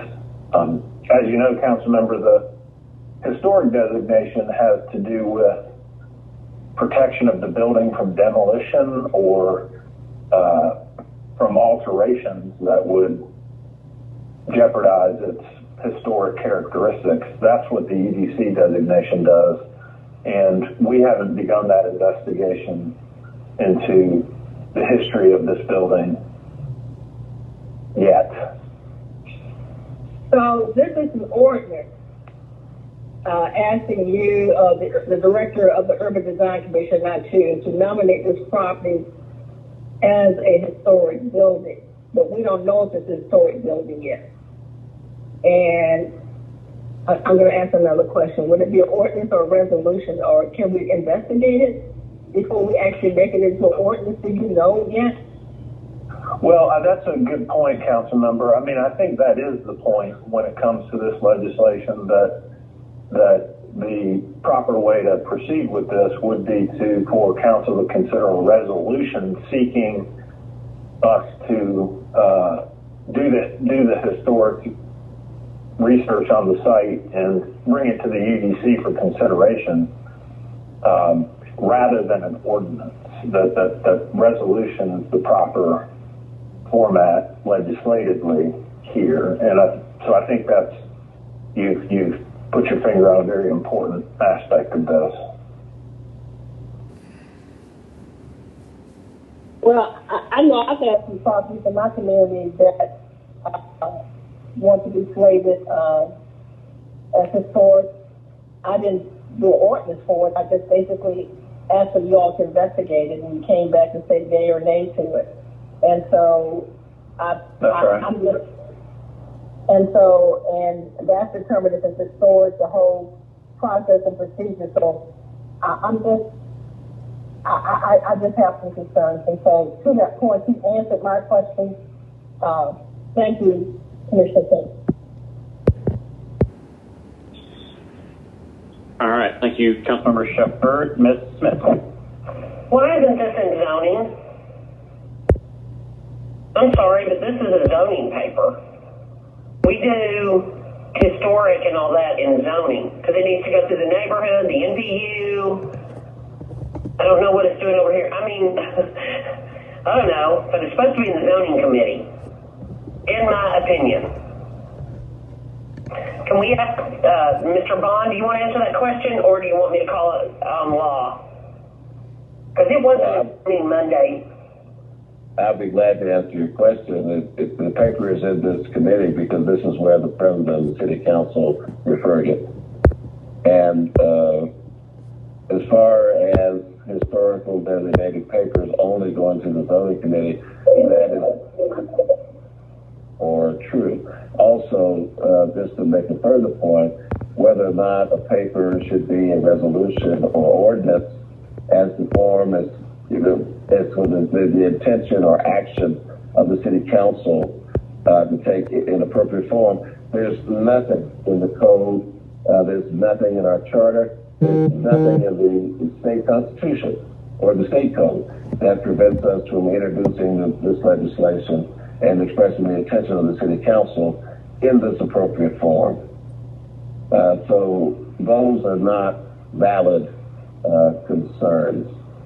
And of course, again, the paper is here because this is where the president of city council, with her more than 23.5 years of experience on the city council, referred the paper. All right. Well, I still want to, because it should go to the NPU. I'm just wanting some clarity here. Did the property owner contact y'all, or have they already contacted UDC to make this request? I spoke with the property owner about 2 months ago about this, because if you'll recall, there was an issue, I believe it's with the Eagle on Ponce de Leon, where the city attempted to designate it as a similar designation as the oldest LGBTQ club in the city of Atlanta. But the property owner who owned the property, not the business owner who occupied the property, did not want that designation. And so when the Mims family found out that the city was engaged in doing that designation, making that designation happen, they would say, hey, our club, our business is actually older than the Eagle and has been continuously operating for more than 60 years. And so I asked for the legislation to be drafted. But then the Shepherd is concerned about up there in the interim, and happened around the same time. I ended up introducing 2 papers about this. that concerned this location. But the family was concerned when they first heard that the city trying to give a similar designation to another club outside of town, and they were like, hey, we've been here a long time, but we deserve the same type of recognition. We've been in business longer and have been serving this community, for a long time, and they would like to have that designation. Okay, seems like it comes here for the CDP changes, and it's usually in zoning, so I don't know, I just find it, I would like to ask a zoning attorney or somebody if this should also be over in the zoning so it can at least go to the neighborhood also. Well, I mean, it's not required for this request to go to the MPU or the neighborhood. That process would take place during when the recommendation would come back from the board. And also, however, when we have made other historical designations, they've not gone to the zoning committee at all. It really depends on where and what type of site it is. For example, when we made, we served on the Confederate Renaming Committee, we dealt with the Parks Department. We didn't do, when we placed historical markers or contextual markers around those facilities, we dealt with parks. When other historical markers have been erected in the city of Atlanta because they've been along the streets and sidewalks, we've had to deal with public works. So your concerns are valid, but this is not the stage in which they would be acted upon. I'm sorry, Mr. Bond, I disagree. All of the urban design historic regulations do go through the zoning committee. So, and I'm the one that changed the name of Confederate Avenue. So that. I'm talking about and it was all of that stuff was different than a historic designation. I still want to just ask the law department. So if they could come on and talk to us about this, because if it's going to be done, we need to do it correctly.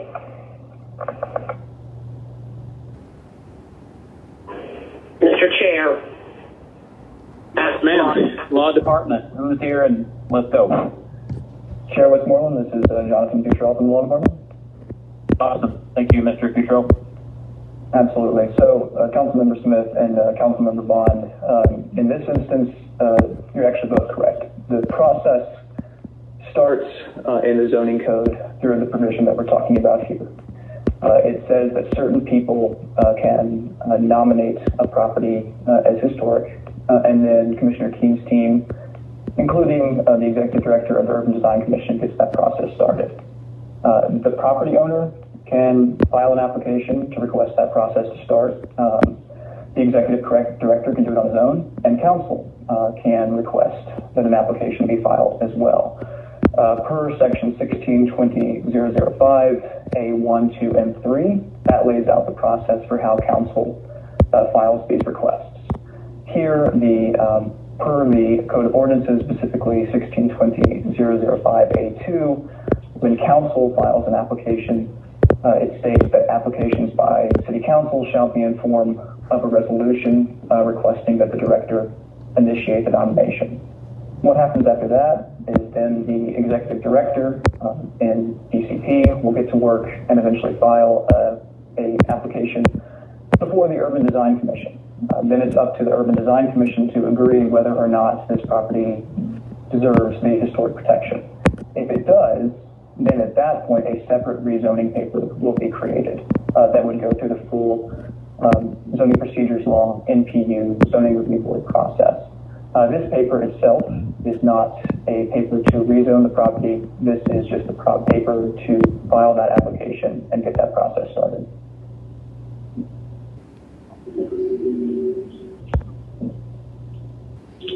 So, Jonathan, my question is this the proper way to do it? What would normally be the first step? Is this how we do it? Is this okay, or what should we do?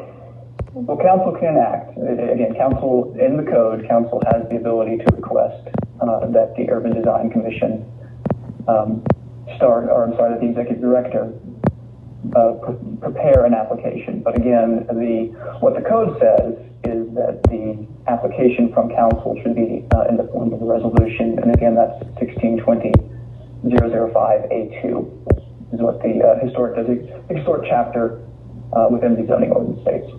So we're at the same place we were yesterday, Michael. This needs to be a resolution, not an ordinance. No, we're not at the same place that we were yesterday. There's no difference. The ordinance begs direct compliance. A resolution is a policy paper. You know, I prepared an amendment to the paper to address this question that would resolve it. You know, the point is that the council should act.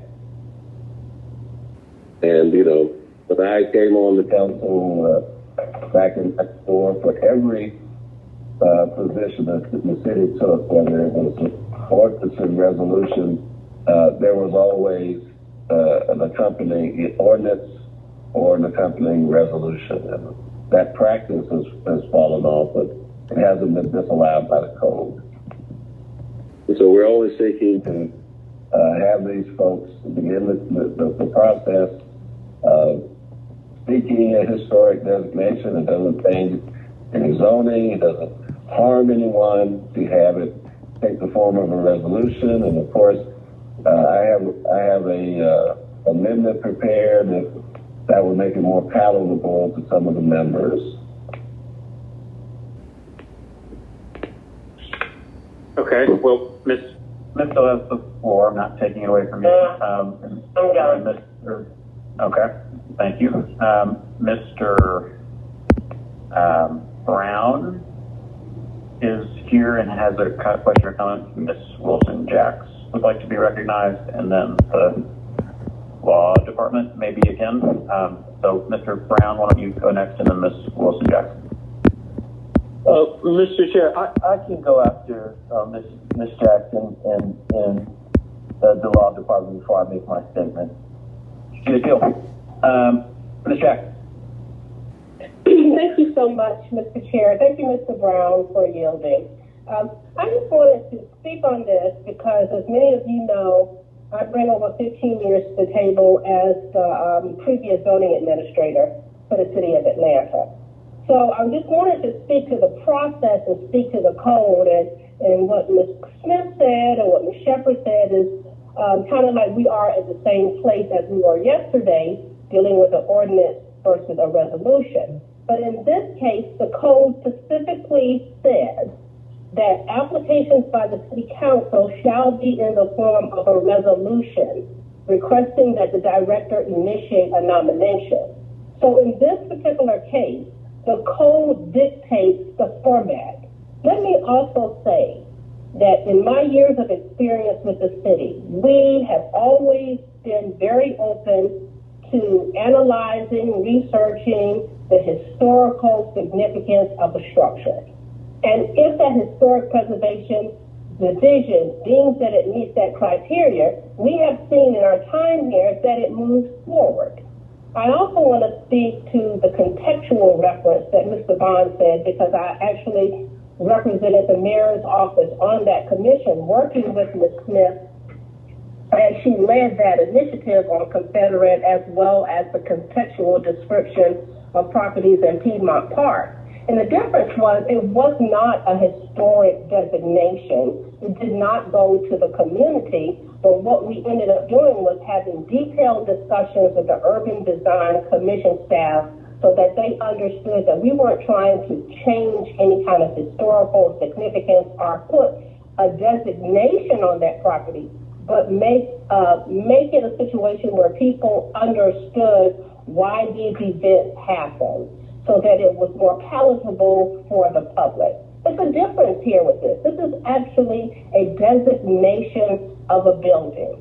And I would say, and I would disagree with Mr. Bond, that in my years of experience, we have gone through the process as a staff to do the research, When the nomination is made, it goes to the Urban Design Commission, but in that process, the neighborhood is always engaged as a part of it. We have utilized that neighborhood planning unit to be sure that we receive their input. And once that non-binding recommendation from the staff goes to the Urban Design Commission, that designation is then sent to the zoning staff so that they can actually place that zoning designation on there. So the code in this instance dictates that that kind of designation is made via the resolution. On behalf of the administration, we are in support of doing that research, doing that analysis, but we would say that in this case, it needs to follow the format as dictated in the code. May I respond? If Mr. Brown is okay with that, as he is next. Sure, I'm fine with that, Mr. Chair. Mr. Bond. Thank you, Mr. Chair. Thank you, Mr. Brown. And thank you, Ms. Jackson. But I think I need to correct my response to Ms. Smith.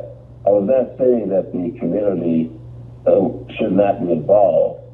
What I was saying is that at the point of this piece of legislation, or a piece of legislation similar to this, that it's not required for it to go to an NPU for review prior to council action. Also, to respond to Ms. Jack, this is not a designation. This is a request for action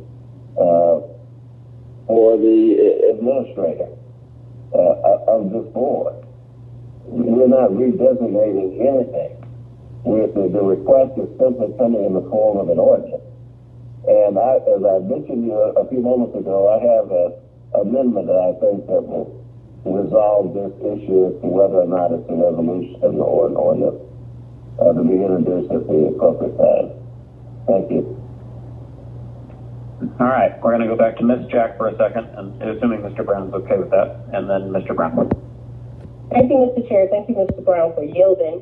I want to reply to Mr. Bond's statement, and when he said this was not an amendment, if I would still refer to section 16-0.005A1, 2, and 3, and specifically going to number 2, it says, and this is the form, if you are requesting the director to initiate this nomination, which appears to be the request, that it says specifically in the code in those sections referenced that it shall be in the form of a resolution. So again, we are not in disagreement that such a request should be made. In fact, personally, as the former zoning administrator, I think we should be in a position to research and analyze and protect all of our buildings that are of historical significance. The issue is the code specifically calls out that if the city council wants this action, if you are requesting this action from the director of the Urban Design Commission, just put it in the form of a resolution. And the law department has a resolution ready that was provided to the Commissioner of Planning that certainly would accomplish what Mr. Bond wants to do. Thank you, Mr. Chair. Yes, ma'am. Mr. Brown. Okay, thank you so much, Mr. Chair. Thank you so much to my colleagues and Councilmember Bond for compiling this paper. So there's been a lot of discussion on this call, and I just want to state some facts that I think are incredibly important when we begin to speak about this establishment and the desire to have it looked into being historically designated. First of all, I don't think that the administration would be against moving this forward because I personally have delivered a Phoenix Award on behalf of the mayor's office to Mr. Mims' family for the long-standing history of this club, over 50 years of history. We've presented over the last year a proclamation on behalf of the Atlanta City Council to this establishment for its long-standing history in this city. So I think it's safe to say that both the administration and the council have been in support of this being one of the longest standing Black LGBTQ establishments within the city of Atlanta that, in all due respect, I believe is well deserving of this designation. Now, Mr. Vaughn, I understand your position on wanting to make this an ordinance. I think we can go all day back and forth about whether or not it should be an ordinance or a resolution.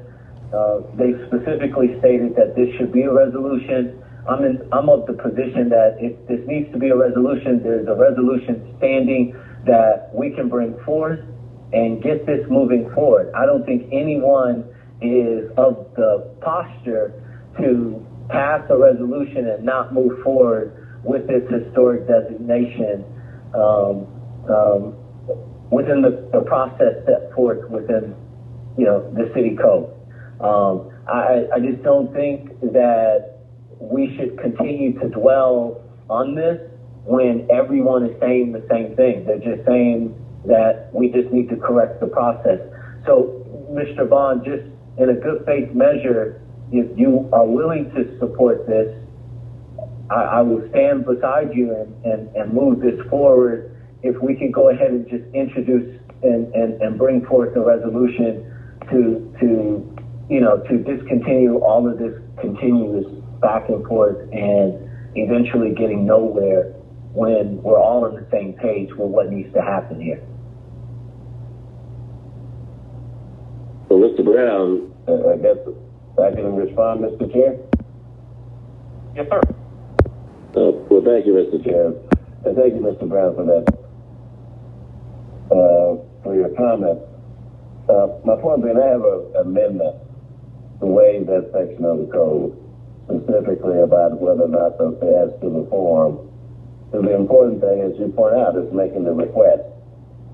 And whether the request comes in the form of an ordinance or a resolution is really immaterial. So at the appropriate point, I'd like to move my amendment to waive that section of the code, and then we can move on. Just vote on the paper as it is and send it to the full council, and we can walk forward together.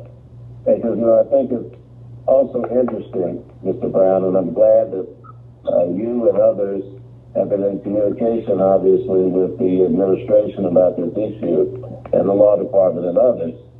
But those individuals who profess that they want to move forward have not spoken with the author of the paper at all, have not reached out, have not broached this conversation with me, have not engaged in me in any way other than attaching me on a group email, but have not reached out to me at all. So forgive me if I doubt the sincerity that has been laid on the table here today. But at the appropriate time, I'd like to move my amendment. All right. So a couple things. One, thank you, Mr. Brown, for your comments. Two, the author of papers should be spoken to before we get to this point to avoid this exact conversation. Three, the law department would like to speak. And four, colleagues, if you check your inbox, there's a copy of what would need to be a walk-in resolution. We would have been the agenda if it got there, as well as in a separate email, the proposed amendment from Mr. Bond. So we're going to continue this conversation with a comment from Ms. Robinson and then a comment from Ms. Smith, and then hopefully we can land the plane. Ms. Robinson. Yes, good afternoon, Chair Westmoreland. Thank you so much for calling on me and allowing me to speak. in light of the amendment that has been proposed to waive the section of the zoning code which says specifically that that this action should be taken by the council pursuant to resolution, I would like to advise this committee that should this action be taken by an ordinance rather than a resolution, regardless of the code, which I do believe actually codifies the principle that I am about to describe, this would violate the doctrine of separation of powers pursuant to the Georgia Constitution. Currently, the city of Atlanta is governed by a form of government with the mayor as the executive and the council as the legislative body, which requires a classic separation of powers dichotomy, which was not in the city of Atlanta's government previous to 1973. As a result, where the council seeks to act by ordinance in order to direct the executive branch members to take any action which is within their purview pursuant to the charter, the legislative branch does so at the expense of the powers of the executive branch and therefore violates the separation of powers doctrine, which is contained in the Georgia Constitution. So should this ordinance pass, in which the executive branch is directed to take the action as set forth in this particular ordinance, it would be unconstitutional as a violation of separation of powers. Thank you. Oh, Mr. Chairman. Yes, you can. And then Ms. Smith. Pardon me, Ms. Smith. Thank you, Mr. Chair. And I have sympathy for Ms. Robinson, who is forced to come in here and make those kinds of baseless statements. This is not a violation of the Separation of Powers Act. It's a violation of the state constitution. It's not a violation of our charter. The city of Atlanta City Council is the governing authority. The governing authority of the city of Atlanta, who is endued with the power to create ordinances, resolutions, and policies that the executive branch is obligated to perform and to follow. This is not a violation in any way. It is a ridiculous argument. The papers that we have passed, if we were to follow that logic, the papers that we have already voted on in this committee would be unconstitutional because we're authorizing the mayor and the executive branch to take action. So it is illogical on its face. The caption of this legislation does not direct anyone to do anything. It requests. It makes a request. So, I mean, that's really a fallacy, and with everything that is going on in the city of Atlanta right now, I mean, I believe our colleague Stephen Winslow said it just yesterday. With all of the emergency, with all of the urgency, with all of the death, with all of the crime, with all the inequity that is going on in our city, that the administration would spend so much time and expel so much energy to battle over a technicality that can be waived. It is distressful. It really is. So I'll yield and wait for the appropriate time to make my amendment. Mr. Chair. Is this Ms. Hickson? No, this is Alicia Fraser, Manager Deputy City Attorney. Will you recognize me at the appropriate time, please, to respond? I will. First, I want to thank Ms.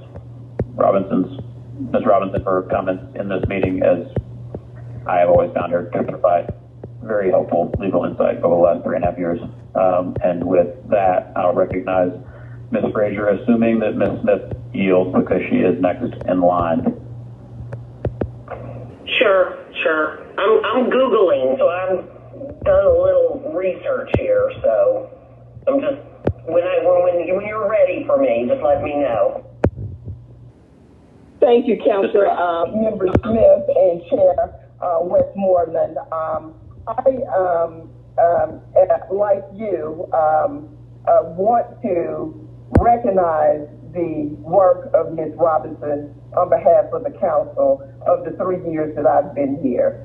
Her legal analysis is sound. It is the correct legal analysis. And there is a difference between authorizing the mayor to do something as opposed to directing. And as we know that as lawyers, our clients can either accept our opinion or they don't have to accept our opinion. But we stand behind Ms. Robinson's research. We stand behind her comments, and that is the opinion of the law department. And if the council decides that they don't want to accept that, you certainly have that right. But this is the second day now that this has happened, and it's quite unfortunate. But as you know, as clients, you have the right to not accept our opinion, but it is not baseless, and it is in fact the law. And Ms. Robinson, thank you so much for your work, and I am sorry that you have had to endure this yet a second day. Thank you. Chair Westmoreland and Councilmember Smith. Thank you. Ms. Smith. All right. I'm on the Google, and Quanta Hall did a resolution for building on Auburn Avenue. Now, Councilmember Archibong did one in 2016, which is a resolution asking the Urban Design Commission to nominate the Pratt Pullman Historic Site. Everything that I'm finding here is resolution, except for this one at 868 Joseph E. Boone. It's the only one that is showing up, and it's showing up on the Atlanta In-Town paper and the medium.com. But it's not showing up in like documents, a resolution in the doc player, and there's really not that much if you put requesting the executive director of the Atlanta Urban Design Commission in Google, and there's not that much. There's only 10 results that come up, and they're all resolutions. So I'm just going to say I'm not a lawyer, but I think we need to change this to a resolution. So Councilmember Brown, I really appreciate you being willing to do that. So do we have a motion on the floor? There's a motion by Mr. Bond, which is seconded by Mr. Brown. Mr. Bond would like to make an amendment to his paper, which was put into our inboxes at 3:23 p.m. It would waive the code. So, Mr. Bond, is that still your intent? Hang on. I think I may do what we did yesterday, and I think I may go ahead and make a substitute motion to hold.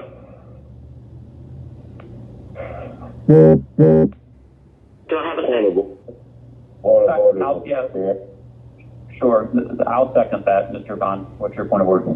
A point of order is I asked to be recognized before to make my motion before Ms. Smith made hers. To amend? All right, I'll withdraw it. Take your second away, Mr. Westmoreland. That's fine. All right. You're right, Mr. Bond. Would you like to present your amendment? Yes, Ms. Polidini will read it in. I would appreciate it. Yes, Mr. Bond, one moment.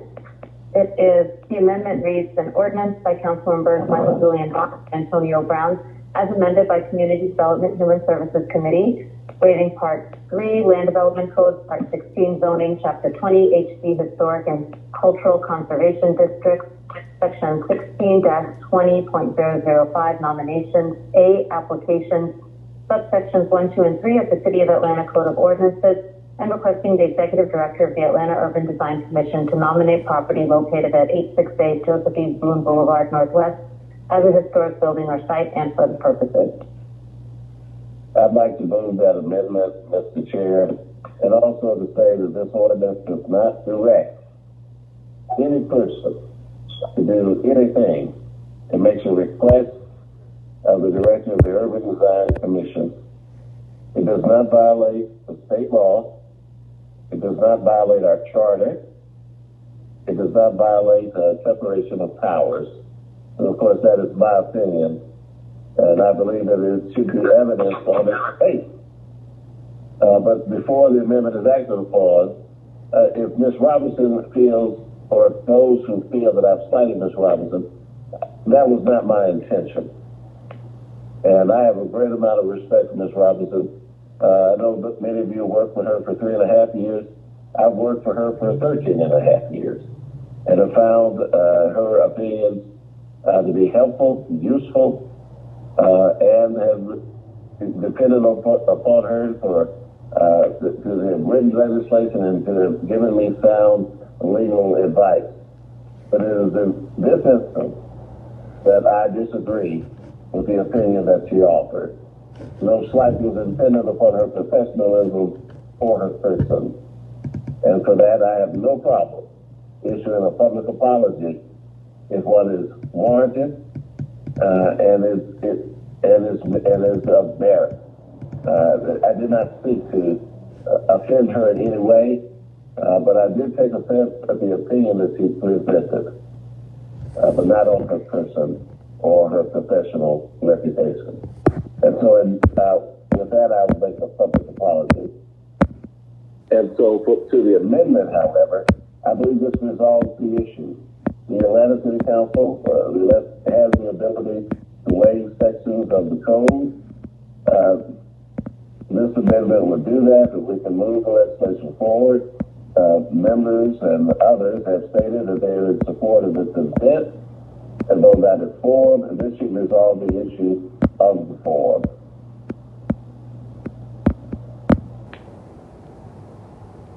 All right, there's an amendment on the floor, or there's a motion rather on the floor. Is there a second? Mr. Chair, this is Councilmember Brown. I just need, just for a point of clarity, just out of deference for my colleague, I'm going to second the motion, but I will not be voting in support of the motion. And I just need clarity from Ms. Robinson that, I hear Councilmember Bond, and I appreciate his advocacy with regards to this historic designation, at 868 Boone. But I just need just further clarity from the law department. Amber, if you can just clarify for me that I'm not voting in support of the motion, given that this will still be a violation of the Constitution. Am I clear on that? Good afternoon. Yes, that's correct, Councilmember Brown, because it is in the form of an ordinance, which in the operable part of the legislation is in the form of a direction, regardless of the caption, it would be in violation of the Georgia Constitution. Okay. So, Mr. Bond, this is, I know how passionate you are about this, and I appreciate you so much as an individual in the LGBTQ community. I appreciate your advocacy fighting for this historic designation. And again, I don't believe that the city, the administration, the mayor is against this. I just think it's the process in which we're going about it. So, out of deference for you, I will second the motion, but I will be voting no on the motion to move this amendment forward. But I will vote, I will cast my motion to second this, to bring it to the floor for a vote, for our other colleagues to be able to vote on it. And that's my position, and I appreciate everyone. All right, Ms. Smith Yeah, go ahead, Mr. Bond, and then Ms. Smith, then asked to be recognized, and then we really do need to vote on this amendment. Thank you, Mr. Chair. Thank you, Mr. Brown, for your comments. And I appreciate how earnest you are. But I would simply ask that you not second it at all. Seconds are not required in committee. They're only required by our machines. And so it's not necessary that you do that. Okay. Mr. Bond, would you still like a vote on the amendment? Yes, of course. All right. Okay. So. Wait, can we vote without a second? I guess we can because we're in committee, right? I believe we can, Ms. Colandini. It has to be a voice vote. Is that right? Yes, Mr. Chair. All right. Mr. Bond, how would you like to vote? Aye. All right. Mr. Westmoreland, I'm a no. Mr. Brown? No. Ms. Archibong? No. Ms. Smith? No. Ms. Shepherd? No. Mr. Hillis? No. All right. 1 yea, 6 nays. That amendment fails. Mr. Chair. Yes, sir. Okay, Mr. Bond, just to ensure that the work that we originally intended to do does move forward, I would like to make a substitute motion to bring forth the walk-in resolution, if that's possible, Mr. Chair. No. No, you have to dispose of the motion and the paper on the table. And then once that is disposed upon, Mr. Brown, then you'll be free to make your motion if it wasn't clearly recognized. Okay. Yeah. No, you're good. The only thing I would add to that is that we'll need to amend the agenda, which we can do by unanimous consent, to add a walk-in at the end of the agenda. Though we might be able to take it now, I'm not sure. But that is there is a motion on the floor to approve. It has been seconded by you. So that's the motion on the floor at the moment. Well, I'm going to make a substitute motion. Excuse me, Councilmember Smith. I don't think your motion is necessary. I was getting ready to withdraw my second. Oh, okay. So, okay, thank you. I'll shut up. Yeah, no problem. So, Mr. Chair, I'm going to withdraw my second. And again, I'm not sure if my second is even required in committee, but I'm going to go ahead and withdraw my second from the initial motion to approve the original paper before the amendment was brought forth.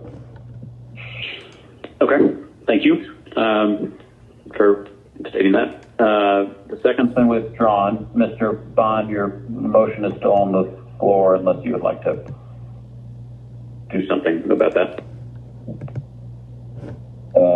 I'd like to move the motion. Okay. I'd just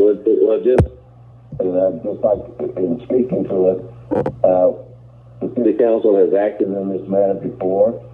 The City Council has advanced and made ordinances that have followed this form and have not caused the City of Atlanta to cave in on itself or to violate the state constitution or the city's charter in my 20 plus years of experience on the Atlanta City Council. And so I believe in this issue.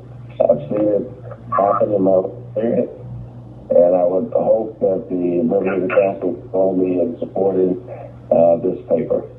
And of course, if there's an issue with the operative section of the ordinance, it could also be amended and the language changed.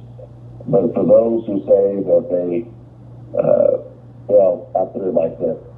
No one has made an offer to do that. You know, as the author, I would accept it.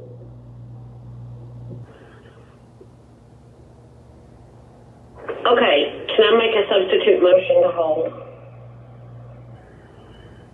I believe that's proper. Ms. Colandini? Yes, Mr. Chair. A motion to hold can be made. Okay, this is Smith. I'm making a motion to hold.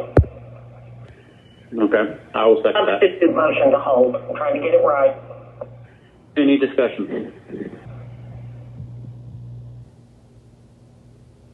All right, please open that vote. Did we get a second?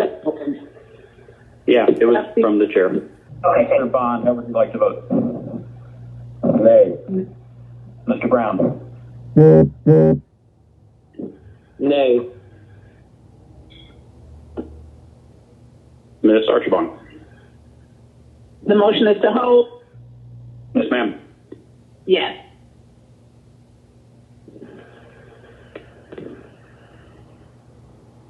All right, for 5 yeas, 2 nays, the item is held. Mr. Bond, would you like to amend the agenda to add a walk-in at the end that does the same thing in the form of a resolution, or would you like to potentially introduce that under your own name at the next council meeting?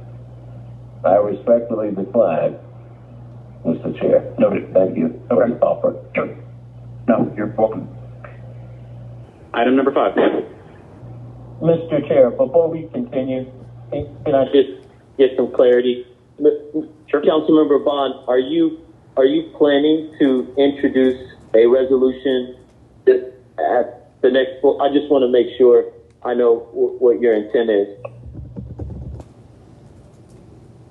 My current intention is to follow the leadership of the chair in completing the committee's agenda. Yes. So do you plan on introducing a resolution in this proper form to move forward the historic designation of the establishment? Because if you're not, I'm going to make a motion to amend the agenda to do so. If you're not, that's why I'm asking. Mr. Brown, it was an honor to follow your leadership. Okay, Mr. Chair, I want to put forth a motion to amend the agenda to add a walk-in paper. Okay.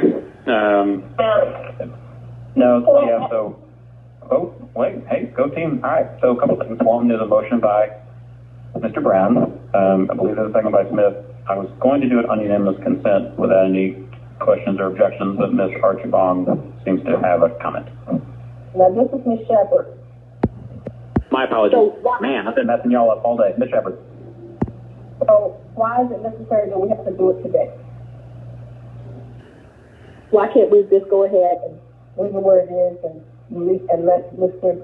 Brown introduce it next time and move forward?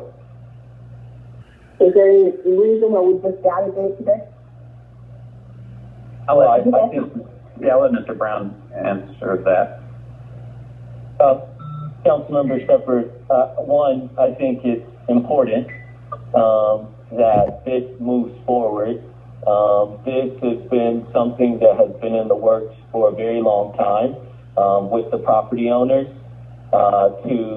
especially since the Eagle nightclub venue came to light and the potential historic designation there that council voted on.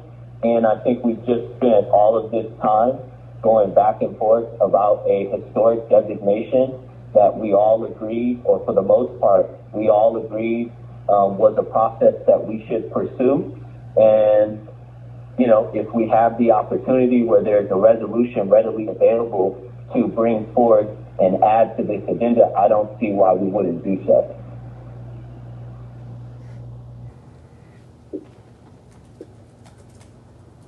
That's fine. Okay. There's a motion on the floor from Mr. Brown, a second by Ms. Smith. I was going to ask on unanimous consent to amend the agenda to include. Say again? A second. Come again? I said I can remove my second or pull my second. and then you... No, it needs a second, or it doesn't need a second. Mr. Bond is always right on that point. But it needs a motion by Mr. Brown, it needs a second by Ms. Smith, and then I was going to say, on unanimous consent, we will amend the agenda to add a walk-in at the end if there are no questions, comments, or objections. So are there any nays or any abstentions? Well, right. This is, can you hear me? I think this is to amend the agenda. Yes, ma'am. Okay, yes, I'm fine with it. All right. Any other thoughts or questions? Okay. We will take the walk-in piece of legislation that came into our inboxes at 3:23 p.m. at the end of the agenda. And right now, we're going to move on to items 5, 6, 7, and 8, which we are going to take as a block. Yes, Mr. Chair, one moment, please. Item number 5, 21-0-0313, an ordinance by Councilmember Carla Smith authorizing the mayor or designee on behalf of the Atlanta Workforce Development Agency, on behalf of the Workforce Development Agency, also known as Workforce Atlanta, to accept the Workforce Innovation and Opportunity Act Adult Program Grant in the amount of $725,028.00 from the Technical College System of Georgia Office of Workforce Development, to authorize the Chief Financial Officer to amend the FY21 Job Training Grant Fund budget by adding to anticipations and appropriations in the amount of $725,528.00 and for the purposes. Item number 6, 21-0-0314, an ordinance by Councilmember Carla Smith authorizing the mayor or her designee on behalf of the Atlanta Workforce Development Agency, also known as Workforce Atlanta, to accept the Workforce Innovation and Opportunity Act Adult Program Grant in the amount of $145,395.00 from the Technical College System of Georgia Office of Workforce Development, to authorize the Chief Financial Officer to amend the FY21 Job Training Fund budget by adding to anticipations and appropriations in the amount of $145,395.00 and for the purposes.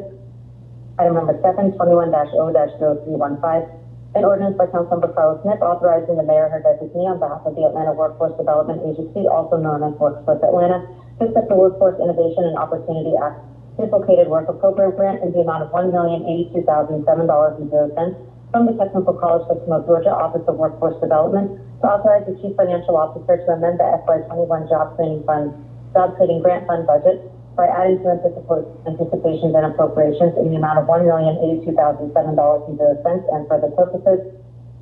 And item number 8, 21-0-0316, an ordinance by Councilmember Carla Smith authorizing the mayor or her designee on behalf of the Atlanta Workforce Development Agency, also known as Workforce Atlanta, to accept the Workforce Innovation and Opportunity Act Dislocated Worker Program Grant in the amount of $241,727.00 from the Technical College System of Georgia Office of Workforce Development, to authorize the Chief Financial Officer to amend the FY21 Job Training Grant Fund budget by adding to anticipations and appropriations in the amount of $241,727.00 and for other purposes. Ms. Smith. Thank you. The reason there are 4 papers is because there are 4 different grants. Of these grants, 2 will be used for dislocated workers. That is someone who has been laid off within the last 180 days.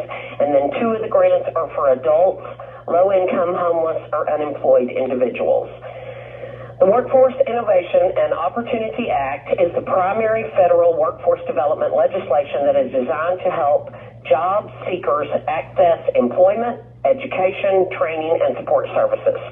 Under this act, the U.S. Department of Labor awards each state grants to support local areas, implement federally mandated adult dislocated workers and youth programs to achieve local and state workforce initiatives. Each year, Technical College Systems of Georgia serve as the state facilitator of their funds. This allocates to the City of Atlanta on behalf of WorkSource Atlanta. Hold on. Okay, sorry. Each year, the technical system awards, on behalf of WorkSource Atlanta, 2 grant awards for each of its adult dislocated worker and youth programs. These are the second go-round for us So this is not the first. We've had this grant before, and they will continue to cover 100% of WorkSource Atlanta's program and operational expenses associated with the federally mandated adult and dislocated worker programs. They will go through June of 2022 and June of 2023. My motion is to approve all four of these papers, please. Motion by Smith, seconded by Brown. Any other questions or comments? All right. If not, please open the vote. The vote is open. Mr. Bond, how do you vote? Aye.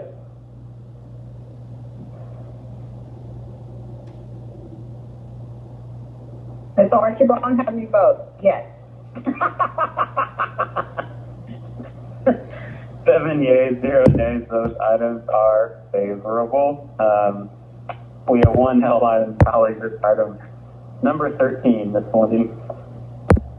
Item number 13, 20-0-1701, CDP-20-030, a substitute ordinance by Community Development Human Services Committee to amend the land use element of the 2016 Atlanta Comprehensive Development Plan so as to redesignate property located at 21 Daniel Street Southeast from the low-density residential land use designation to the high-density residential land use designation and for other purposes, B-20-052 and to UN Council District 2.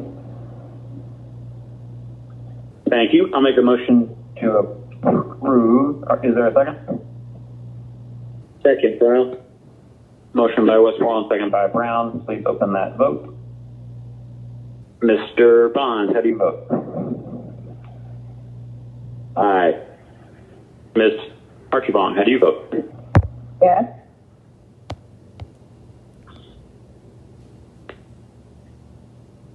Seven yeas, 0 nays. That item is favorable. On to our walk-in item. Ms. Polendini. It is a resolution by Community Development Human Services Committee requesting the Executive Director of the Atlanta Urban Design Commission to nominate property located at 868 Joseph E. Boone Boulevard Northwest as a historic building or site and for other purposes. Mr. Bond, or excuse me, well, Mr. Bond can speak to me. Like Mr. Brown, I'll go to you first. Motion to approve or to accept this walk-in paper, Mr. Chair. Yes, it's to approve. Okay. Mr. Bond, would you like to second that? There, I will say yes.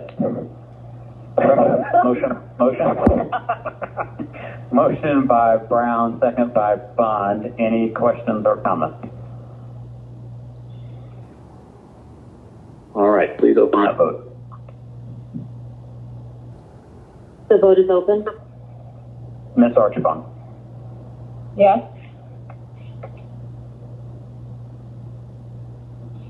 6 yeas, 0 nays, 1 abstention. Thank you. That concludes our legislative agenda. Are there any general remarks? My turn? All right. Yep, it's all you, Ms. Smith. Take us away. Okay. Motion to adjourn. Good meeting, everyone. Thank you. Motion to adjourn by Smith on unanimous consent. We are adjourned. Thank you, everyone.